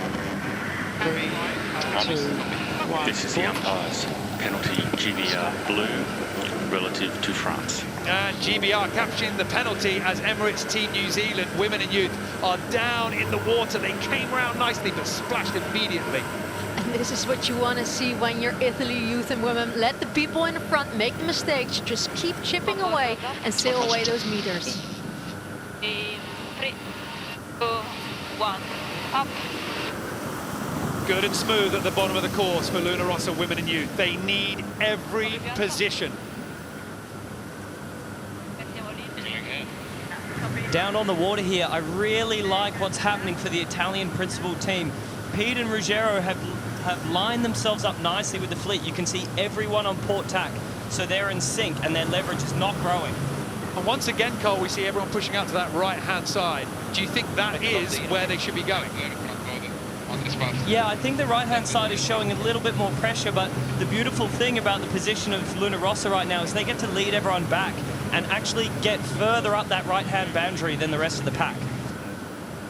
Well, first to go back, it is GB1 going behind the rest of the group. But this was the action at the bottom that put GB1 on the back foot.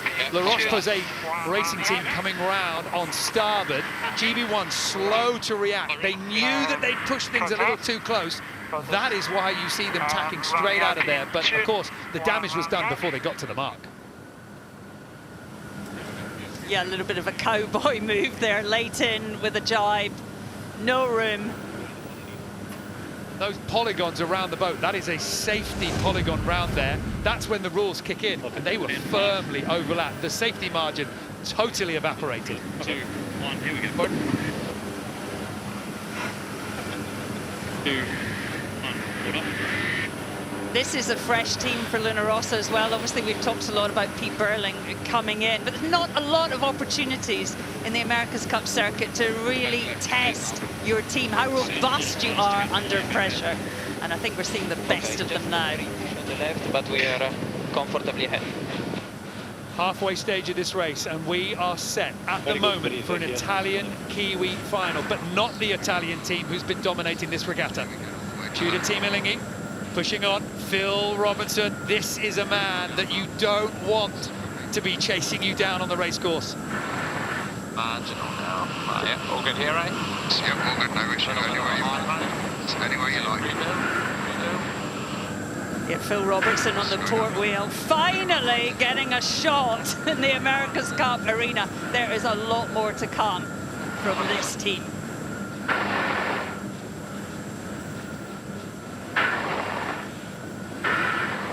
Lay on the box. Okay, 2, 1, port down, and turning. Interestingly, for this upwind leg, we seem to be using the full width of the left and right, possibly a little bit more open in the breeze. Yeah, we've also heard the teams talking about an open course. We saw it happen in a downwind as well, with people coming from the other side and gaining distance. Doing all we can. So, I think the British are second behind us. Oh no, further the French. At my wheel. Bring away in 5, 3, 2, 1. Here we go. Peter Burling takes the Italians round the top. Luna Rossa are looking strong here in the lead. French follow. The ROCHE-POSAY racing team, Canton Delapierre has put together this team. They've been working hard, and it is showing here. They are chasing down the Italians. Third place, Tudor Team-Alinghi. It's high, it's a little bit loose, but they just hold on to it, keeping the British behind them.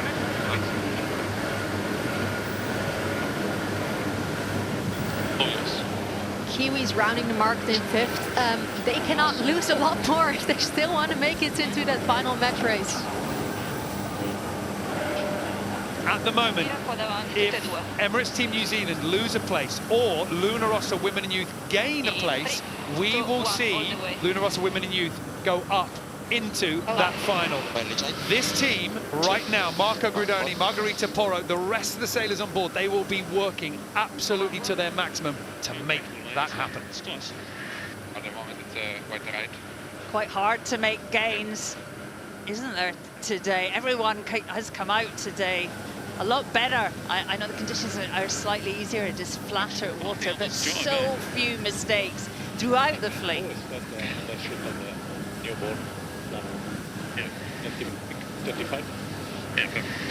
Right now, in 6th place is Emirates Team New Zealand's Women and Youth. In 5th place is Emirates Team New Zealand. And Luna Rossa Women and Youth will be looking at that. They will be happy that out in the lead is Luna Rossa, their principal team. Next speed out there would be good. But Italy will be desperate to make it a 1-2 in that final match race playoff. The pressure on the left is not bad. Nathan Outridge and his team must stay ahead of the youth and women's Italian team. So they'll probably be either doing the extra maneuver or taking the left turn. I think hold the fleet behind the left and up for the right turn. For left turn. Position now. The 3 boats behind us. It's been a really strong race here for the ROCHE-POSAY racing team. Canton Delapierre was pretty open about the lack of experience that they have had and the journey to go. They're really showing good form. Yeah, exactly. You already saw some glimpses of it yesterday, glimpses of great stuff, but then sometimes they just missed out, but showing a lot of potential and getting me really excited. Transitioning for the roundup. Nice. Good deal. Good. One, up. Here we go. Familiar territory for Peter Burling and Luna Rossa. They are in the lead and they have grown their lead. The ROCHE-POSAY racing team splitting from the Italians, wanting to go out to the left-hand side. Even the best minds in the America's Cup have different opinion on where the wind is. But for 3rd, 4th and 5th, it is pretty close here.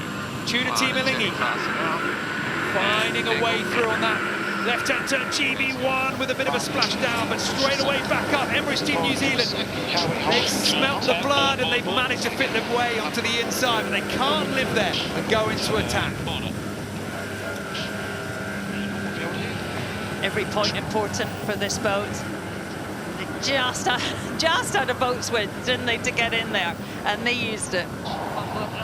Luna Rossa Women and Youth, who have been unable to find a way through. We saw that team have superior speed all the way around the racetrack. Even when they were behind, they managed to find the shifts and the pressure. But unfortunately, it looks like the rest of the field have dialed themselves in. And now, this team here are having to fight. Time is running out.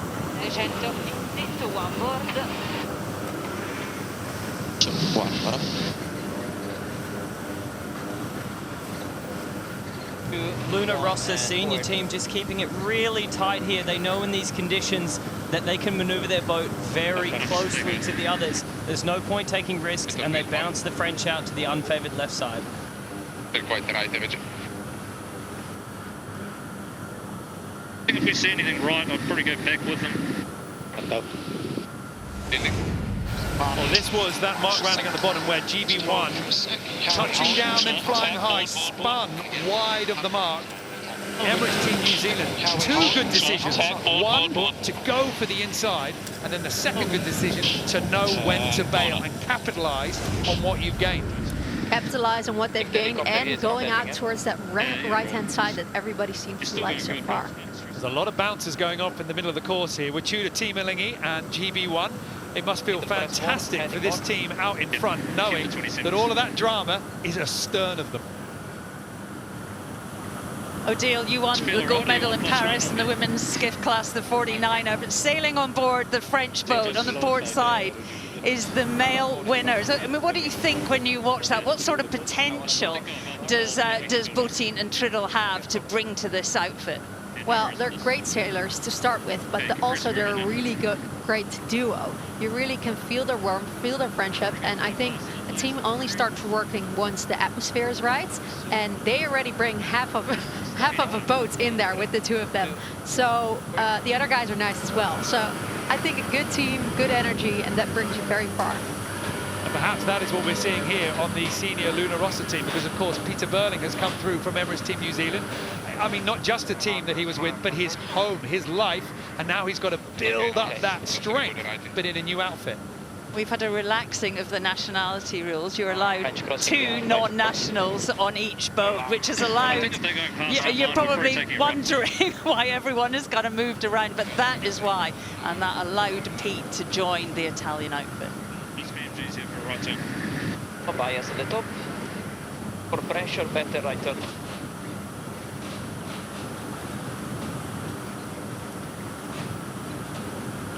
Yeah, I agree. On the left looks off left.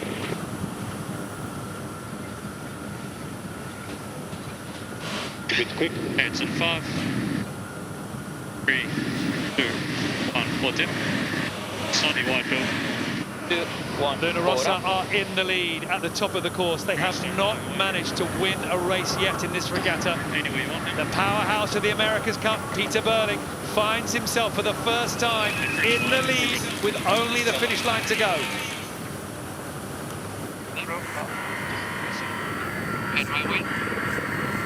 The ROCHE-POSAY racing team showing their good form on an open racetrack. They round clean in second place, 1 and 2 stretching away from the field. It's the battle behind which remains tight. Tudor Team Ilingi just ahead of GB1, and they've done enough to force Dylan Fletcher to take the opposite mark. 3, 2, 1, rolling your wheel. Calm words behind Emirates Team New Zealand and Emirates Team New Zealand women and youth coming round. Cole, give us a little bit of an update here on what we can expect on this final downwind leg. Watching Luna Rossa principal team here, it's so hard to fault their performance. They haven't really picked up some crazy shift or something like that, but they've just carefully manipulated the fleet, make sure they're doing extra maneuvers and going the wrong way. Yeah, and if I beat the Kiwis right now, your only focus is beating the other Kiwi team behind you, which might feel a little bit weird to them. But they've just got one leg, and they need to hold on to that 5th place if they want to make it into the final. it's been just one knot boat. Both side. It's been a big move for Pete Burling. Been with Emirates Team New Zealand forever, 3 cup wins. How strange must this feel, and how much must he want to vindicate his decision to win here today? Impossible to understate the pressure on this man's shoulders. The big name in the America's Cup, the key signing. But today, he's shown what they can do. There is potentially an America's Cup winning combination sitting on this boat. Certainly for this race, it's good enough to stretch away from the others. Yeah, definitely not going to make it in 1. Yeah, no, just keep it easy 1 and in there. It'll be fine. Should be one more jibe for Italy just to make it clean into the finish. The ROCHE-POSAY racing team, the French, on the hip. They're not close enough to cause any stress for the leaders. Yeah, we're at lane line here on the software. 3, 2, 1, forward. Put down. 2, 1, and forward up. Soft and smooth goes the jibe. They coasted it through that turn. No need to push things to the limit. Peter Burling, Vittorio Bassaro, Umberto Molinari's, Ruggiero Tita on board Luna Rossa. Luna Rossa take a race win. It might be the last race in the series, but that will feel sweet. And a second on the water for the ROCHE-POSAY racing team. You can see what it means to Italian fans now to see that team on full force. This is going to be tight coming in, though, behind for third place. GB1 coming in on starboard with right of way. Tudor Team Alinghi, they have the option to dial down low, but I think the British might take it. It's going to be right on the line between the two. And GB1 just snuck ahead. The Swiss will have to settle for fourth place. Next across the line, Emirates Team New Zealand, and that might seal the fate of the Italian women and youth team. The women and youth Kiwis, they're next to come through in sixth. Coming into view now is Marco Credoni's team, the team which absolutely set this competition on fire, set the standard for everybody else to follow. But Luna Rossa, women and youth, their performance today has not been what they wanted, and what a fall from the top. Well, that'll be a start neither Margherita Porro or any of the team will forget. High risk, you know, the wind had gone right, you know, we called that, and to start on port in front of everybody, really massive risk, unnecessary risk. But they have shown everybody the last couple of days what they've got. They have been ice cold. They've performed with precision, and they have delivered, and they've certainly given Luna Rossa something to think about. Suddenly, this racetrack feels very open indeed. The traffic is gone. The other teams have been pushed aside. Only the top two now going into this head-to-head. Emirates Team New Zealand, Luna Rossa. This is a grudge match, and this is setting up a major rivalry that we will see play out all the way to Naples. First to enter at 2 minutes 10 seconds to go will be Luna Rossa. And they are really pushing things. They want that split-second advantage. That will give them the chance to cross deep and head out to that right-hand side. In comes Emirates Team New Zealand, and this match race is on. Lovely entries by both teams. You can see the dial there in the green, nailed it. And already circling around each other starts up until the race starts. Starboard for Emirates Team New Zealand. Luna Rossa needing to give way. Does Emirates Team New Zealand follow? Are they happy just to push? Okay, we're on their ladder, so we're going to jump back at them in 5. Anytime. 2, 1, forward. 90 exit route. Yeah, they are fully engaging. This is so tantalising. New Zealand beat Italy. Nathan Outridge beat Pete Burling. Everyone lead them out. It's only 20 greenie now. Copy. They are rolling. Yep. Slowly coming down. Yep. Keep in the sweet spot. We're 0 greenie now, so it definitely leads. Copy. Keep it a lead in. Forward. Forward. Yep, let's go. Luna Rossa looking to lead in. They pushed Emirates Team New Zealand out wide, but now the Kiwis have right of way. But do they have the speed to capitalise on it? Lots of time, both teams early. Luna Rossa under a lot of pressure there in the windward position, forced to tack out as both boats too early. Now Team New Zealand have to decide, do they come back with them or can they kill from there? Just saw Luna Rossa get very low in speed, 15 knots, but they're back up on the foils. Both boats early to the line, but the start line is wide and it is open. It is more dangerous for Emirates Team New Zealand. They've got less line in front of them. 10 seconds to go. They need to time this to perfection. Luna Rossa looking good here. They're going to go off this line like a bullet from a gun. Emirates Team New Zealand, they've had to slow and stop, and they are over the line. It played out perfectly for Luna Rossa. Peter Burling pushed that boat exactly where he wanted them to be.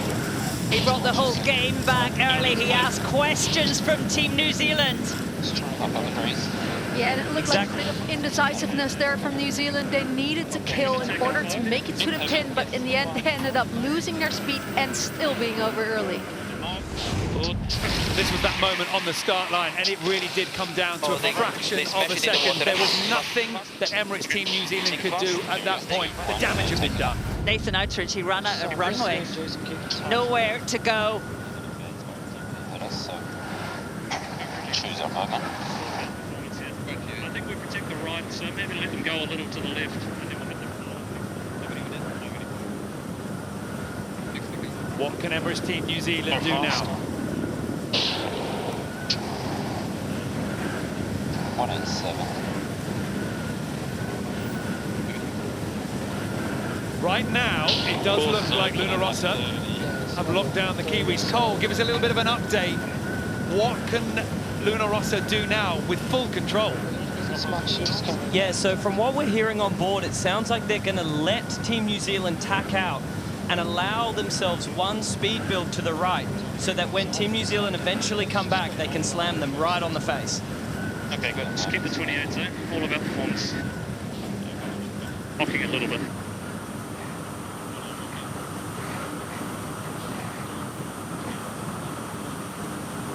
Okay, there you go. So 40 seconds. Okay, guys. Stand by. Yep, anytime. 3, 2, 1. Forward. Pete Burling on the leeward side, just having a look behind him. What a lovely gap, what a controlling move. This is textbook match racing.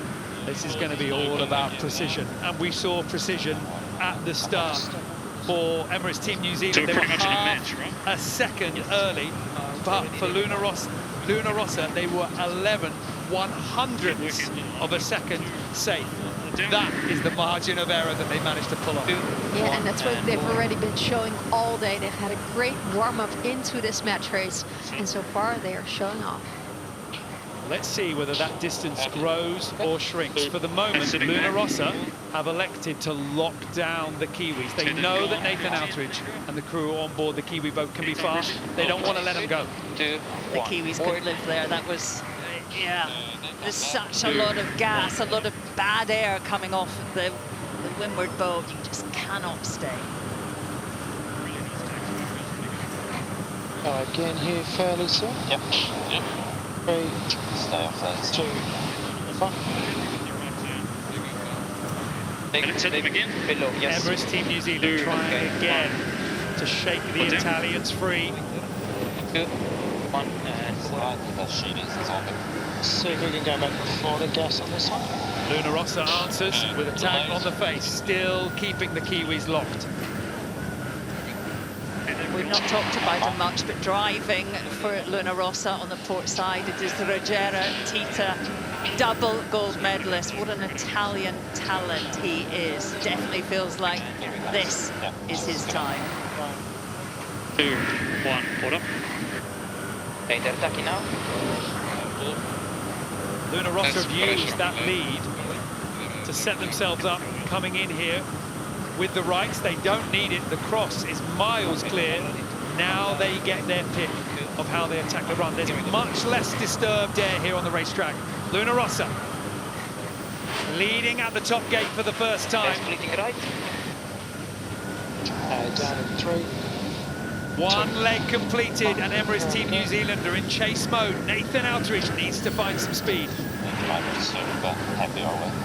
Good news for the Kiwis that there's a split. This at least gives them a chance to get some fresh air, because they haven't had any all upwind.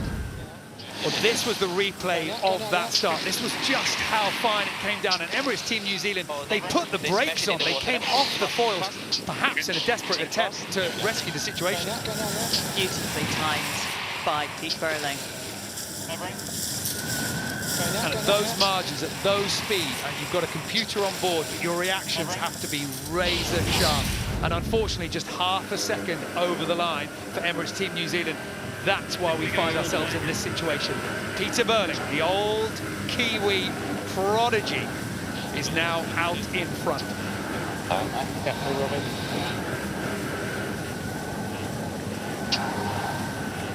It was slightly interesting to see on that first beat, Luna Rossa defended the right-hand side so hard and then elected to go for a left turn at the top.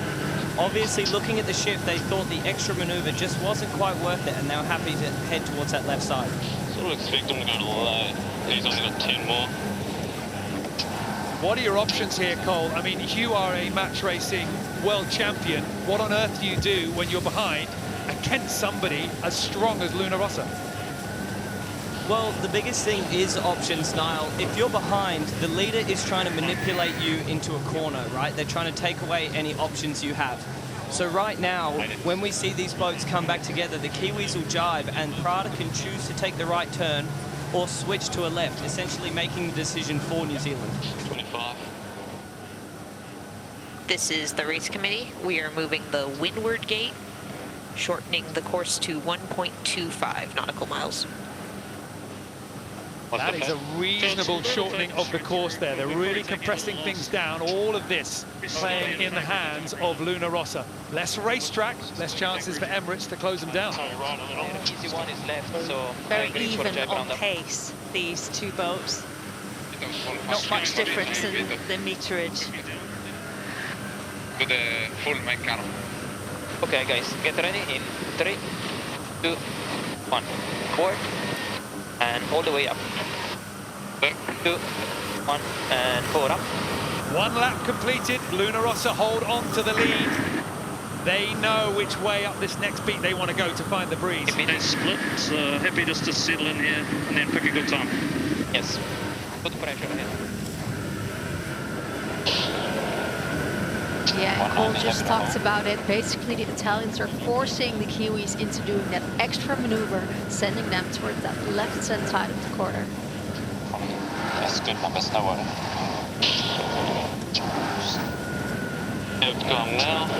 I'd say the Italian teams, both of them, the most practiced in the AC40. Obviously, they're based here. They've done a lot of match racing together.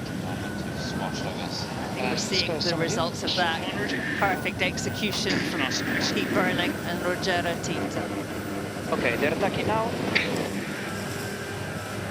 Been a little bit of a shift out of the course. It has gone to the left, so we will be seeing a little bit of a gain here to Emirates Team New Zealand. It's not going to be enough to change the leader. Those little flashes, those glimmers of hope for the Kiwis that are chasing hard. It's good for that. It's strange to think that both these skippers raced together in the last America's Cup, won the last America's Cup together. And here they are on opposite sides. And that gain came, but then it vanished again. The meters are gaining now for Peter Burling. Surely bringing up that closeness between Peter Burling and Nathan Outridge. Odile, I mean, how well do you know someone like that? How well do you think Nathan Outridge might know what Peter Burling is going to do? I think they know each other very well, sometimes even better than a romantic partner. And I think that's really nice for Pete right now, because he's got Nathan behind him. He knows what's going on in Nathan's head, and he's one step ahead. They were training partners for the Olympics. They were rivals at the Olympics for the best part of a decade, and then they were teammates, obviously, at Emirates Team New Zealand for Barcelona. Yeah, I'm sure you're right, Odile. They know each other inside out. Well, a little bit of a wind effect coming off. This is the wind wash coming down the course where we at least predict it to be. And that potentially is why we're seeing Emirates Team New Zealand take yet another hitch out to that left-hand side. What does Luna Rossa do? They punish them further. Keep pushing the Kiwis onto the bad air on that left-hand side. Cole, in your mind here, Luna Rossa, I mean, are they playing the perfect game? Yeah, it's seriously impressive discipline from these guys. They took a little bit of a loss out of the marks to come back earlier to make sure that they're pushing Team New Zealand up against this short boundary. Each time they tack out, they go back as soon as they can to force Team New Zealand up against this left-hand side. Give them less opportunity to get leverage on them. Yeah, and then they have to follow them in. The Kiwis have to follow the Italians on that long tag in. Nathan Outridge is running out of runway and options. Halfway stage in this race, and Italy are in full control.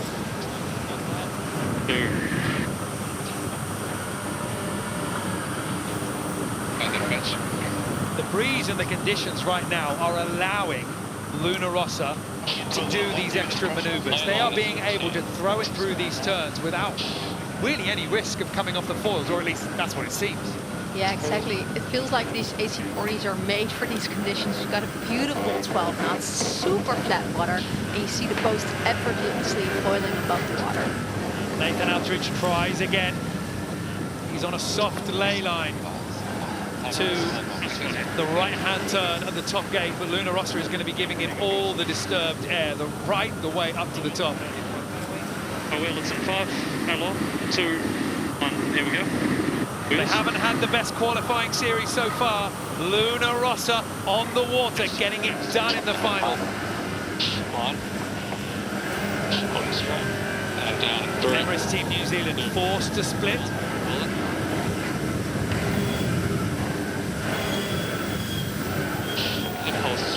Now, how far into the top of our picture, onto the right-hand side as we look downwind, how far does Emirates Team New Zealand dig into that side? Look at the pole. Yeah, no worries on the pole. Okay. And 5. 125. 2. 1. Wait. 3, 2, 1. We saw Luna Rossa just head up there, slight shift going their way. Really nice job, guys. And a beautiful job. We heard Pete Burling say, nice job, everyone. The distance, quite relaxed, Niall. The distance has grown. I know why he's relaxed for sure. It was 120 meters, it was 150 meters. Now it is over 250 meters. And this will be painful for New Zealand, unable to find a way through. We worked the deep mode a little bit. Yeah, it's super painful, and especially as we're not seeing that many shifts or such different breeze on the course, there's really not many options out there for them to overtake the Italians. That feels good. Put pressure ahead.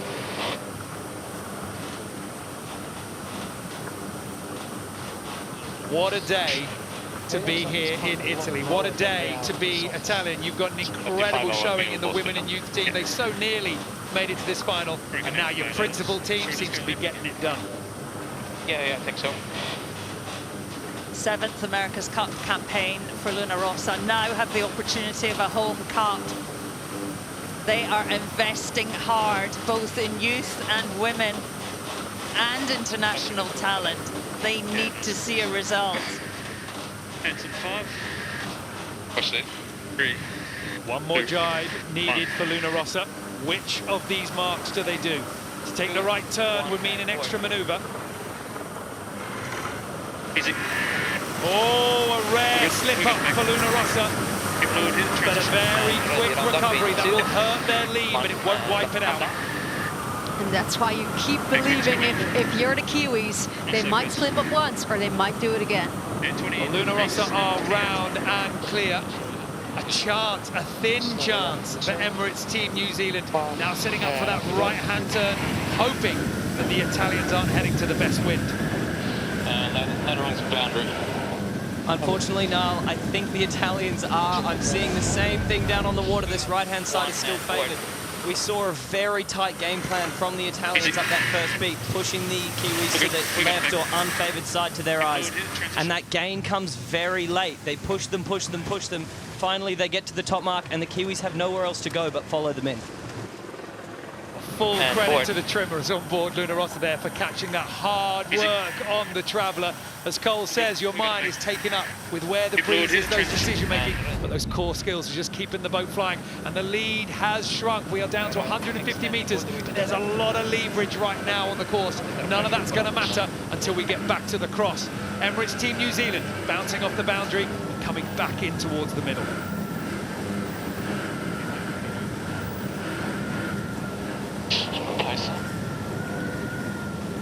Across ahead. It's going further out, has it? 195. Yeah.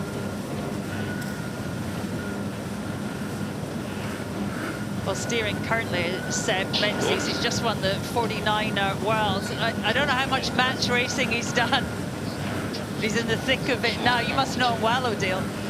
Yeah, he's a really nice guy. He's also really good at the AC40 simulator, so that got him into this. He was part of the last pub sparring, so when the principal team would be out on the water racing, he would be the boat on land, challenging them in the match race. So he's had a lot of match race experience on the simulator, but I don't know about the real boats. 200 metres the lead now with Italy. They're showing some really strong match racing skills here. And this was the last upwind leg. This was leg 3. And just look at what a classic match racing bounce over to the left-hand side Luna Rossa were doing. Red being Italy, and the Kiwis just couldn't find a way through. It was just a pummel, punch all the way being pushed to the left. So confident in their execution of manoeuvres to be able to do that. Does it feel okay? Yep. They've gone now, so heavy in 5. Let's go. 3, 2, 1. Forward. 2, 1. Just shy of there. Emirates Team New Zealand leading the tack, trying to keep their bow in front of the disturbed air. They will be in clean breeze. Yeah, I think you probably would. All right. So, Cole, we are coming up to the top of the course, and we are very quickly going to be onto that final run. Any last chances here for Emirates Team New Zealand? Well, they are taking one extra step out to the right, but I think that, as you just heard Peter say, this is them cashing in on their hard work. They're just going to go straight, set up for a right-hand turn, and make the gain of 2 manoeuvres that they didn't have to do. 1, 14, 2, 1, 2, 1, and forward up. A perfectly played top of the course by Luna Rossa, forcing Emirates Team New Zealand to do those extra manoeuvres. Italy leading onto that final downwind leg. The finish line is waiting. It's a little bit left, so thinking of maybe an early charge. It was wonderful. It's an uncomfortable delta here for the Kiwis. The clock is still counting down, and Emirates Team New Zealand have not managed to make it round that top gate. We saw Luna Rossa splash down before. They were quick to recover, but they're not invincible. They're not invincible, and this week showed that, but it also showed that they have a lot of fire because they kept pushing through, and they're ending with their best day yet.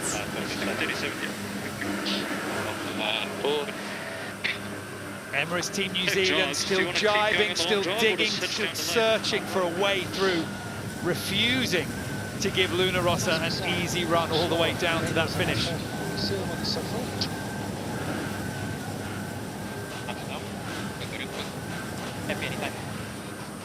Well, this is not the America's Cup, Niall. It's not a test of a team's technical prowess, but it is a test of how your sailors can perform under pressure. And in the America's Cup arena, there's not many of them. Emirates Team New Zealand are going to be disappointed with this for sure. What's they went away? We have a bias right. I would go. Yeah, let's go to lane. Yep. Halfway down the run. Oh no, we're going to finish. Okay, let's check. Okay, guys. Well, there is the crowd that is waiting to cheer Luna Rossa in. Give them all a wave here, guys. Your team is coming into that finish line. Luna Rossa, the boat that has not led this regatta at any point. They've never been on the top of the standings until this moment, until getting into this final. They saved the best till last. And look at them charging towards that finish line at 39 knots.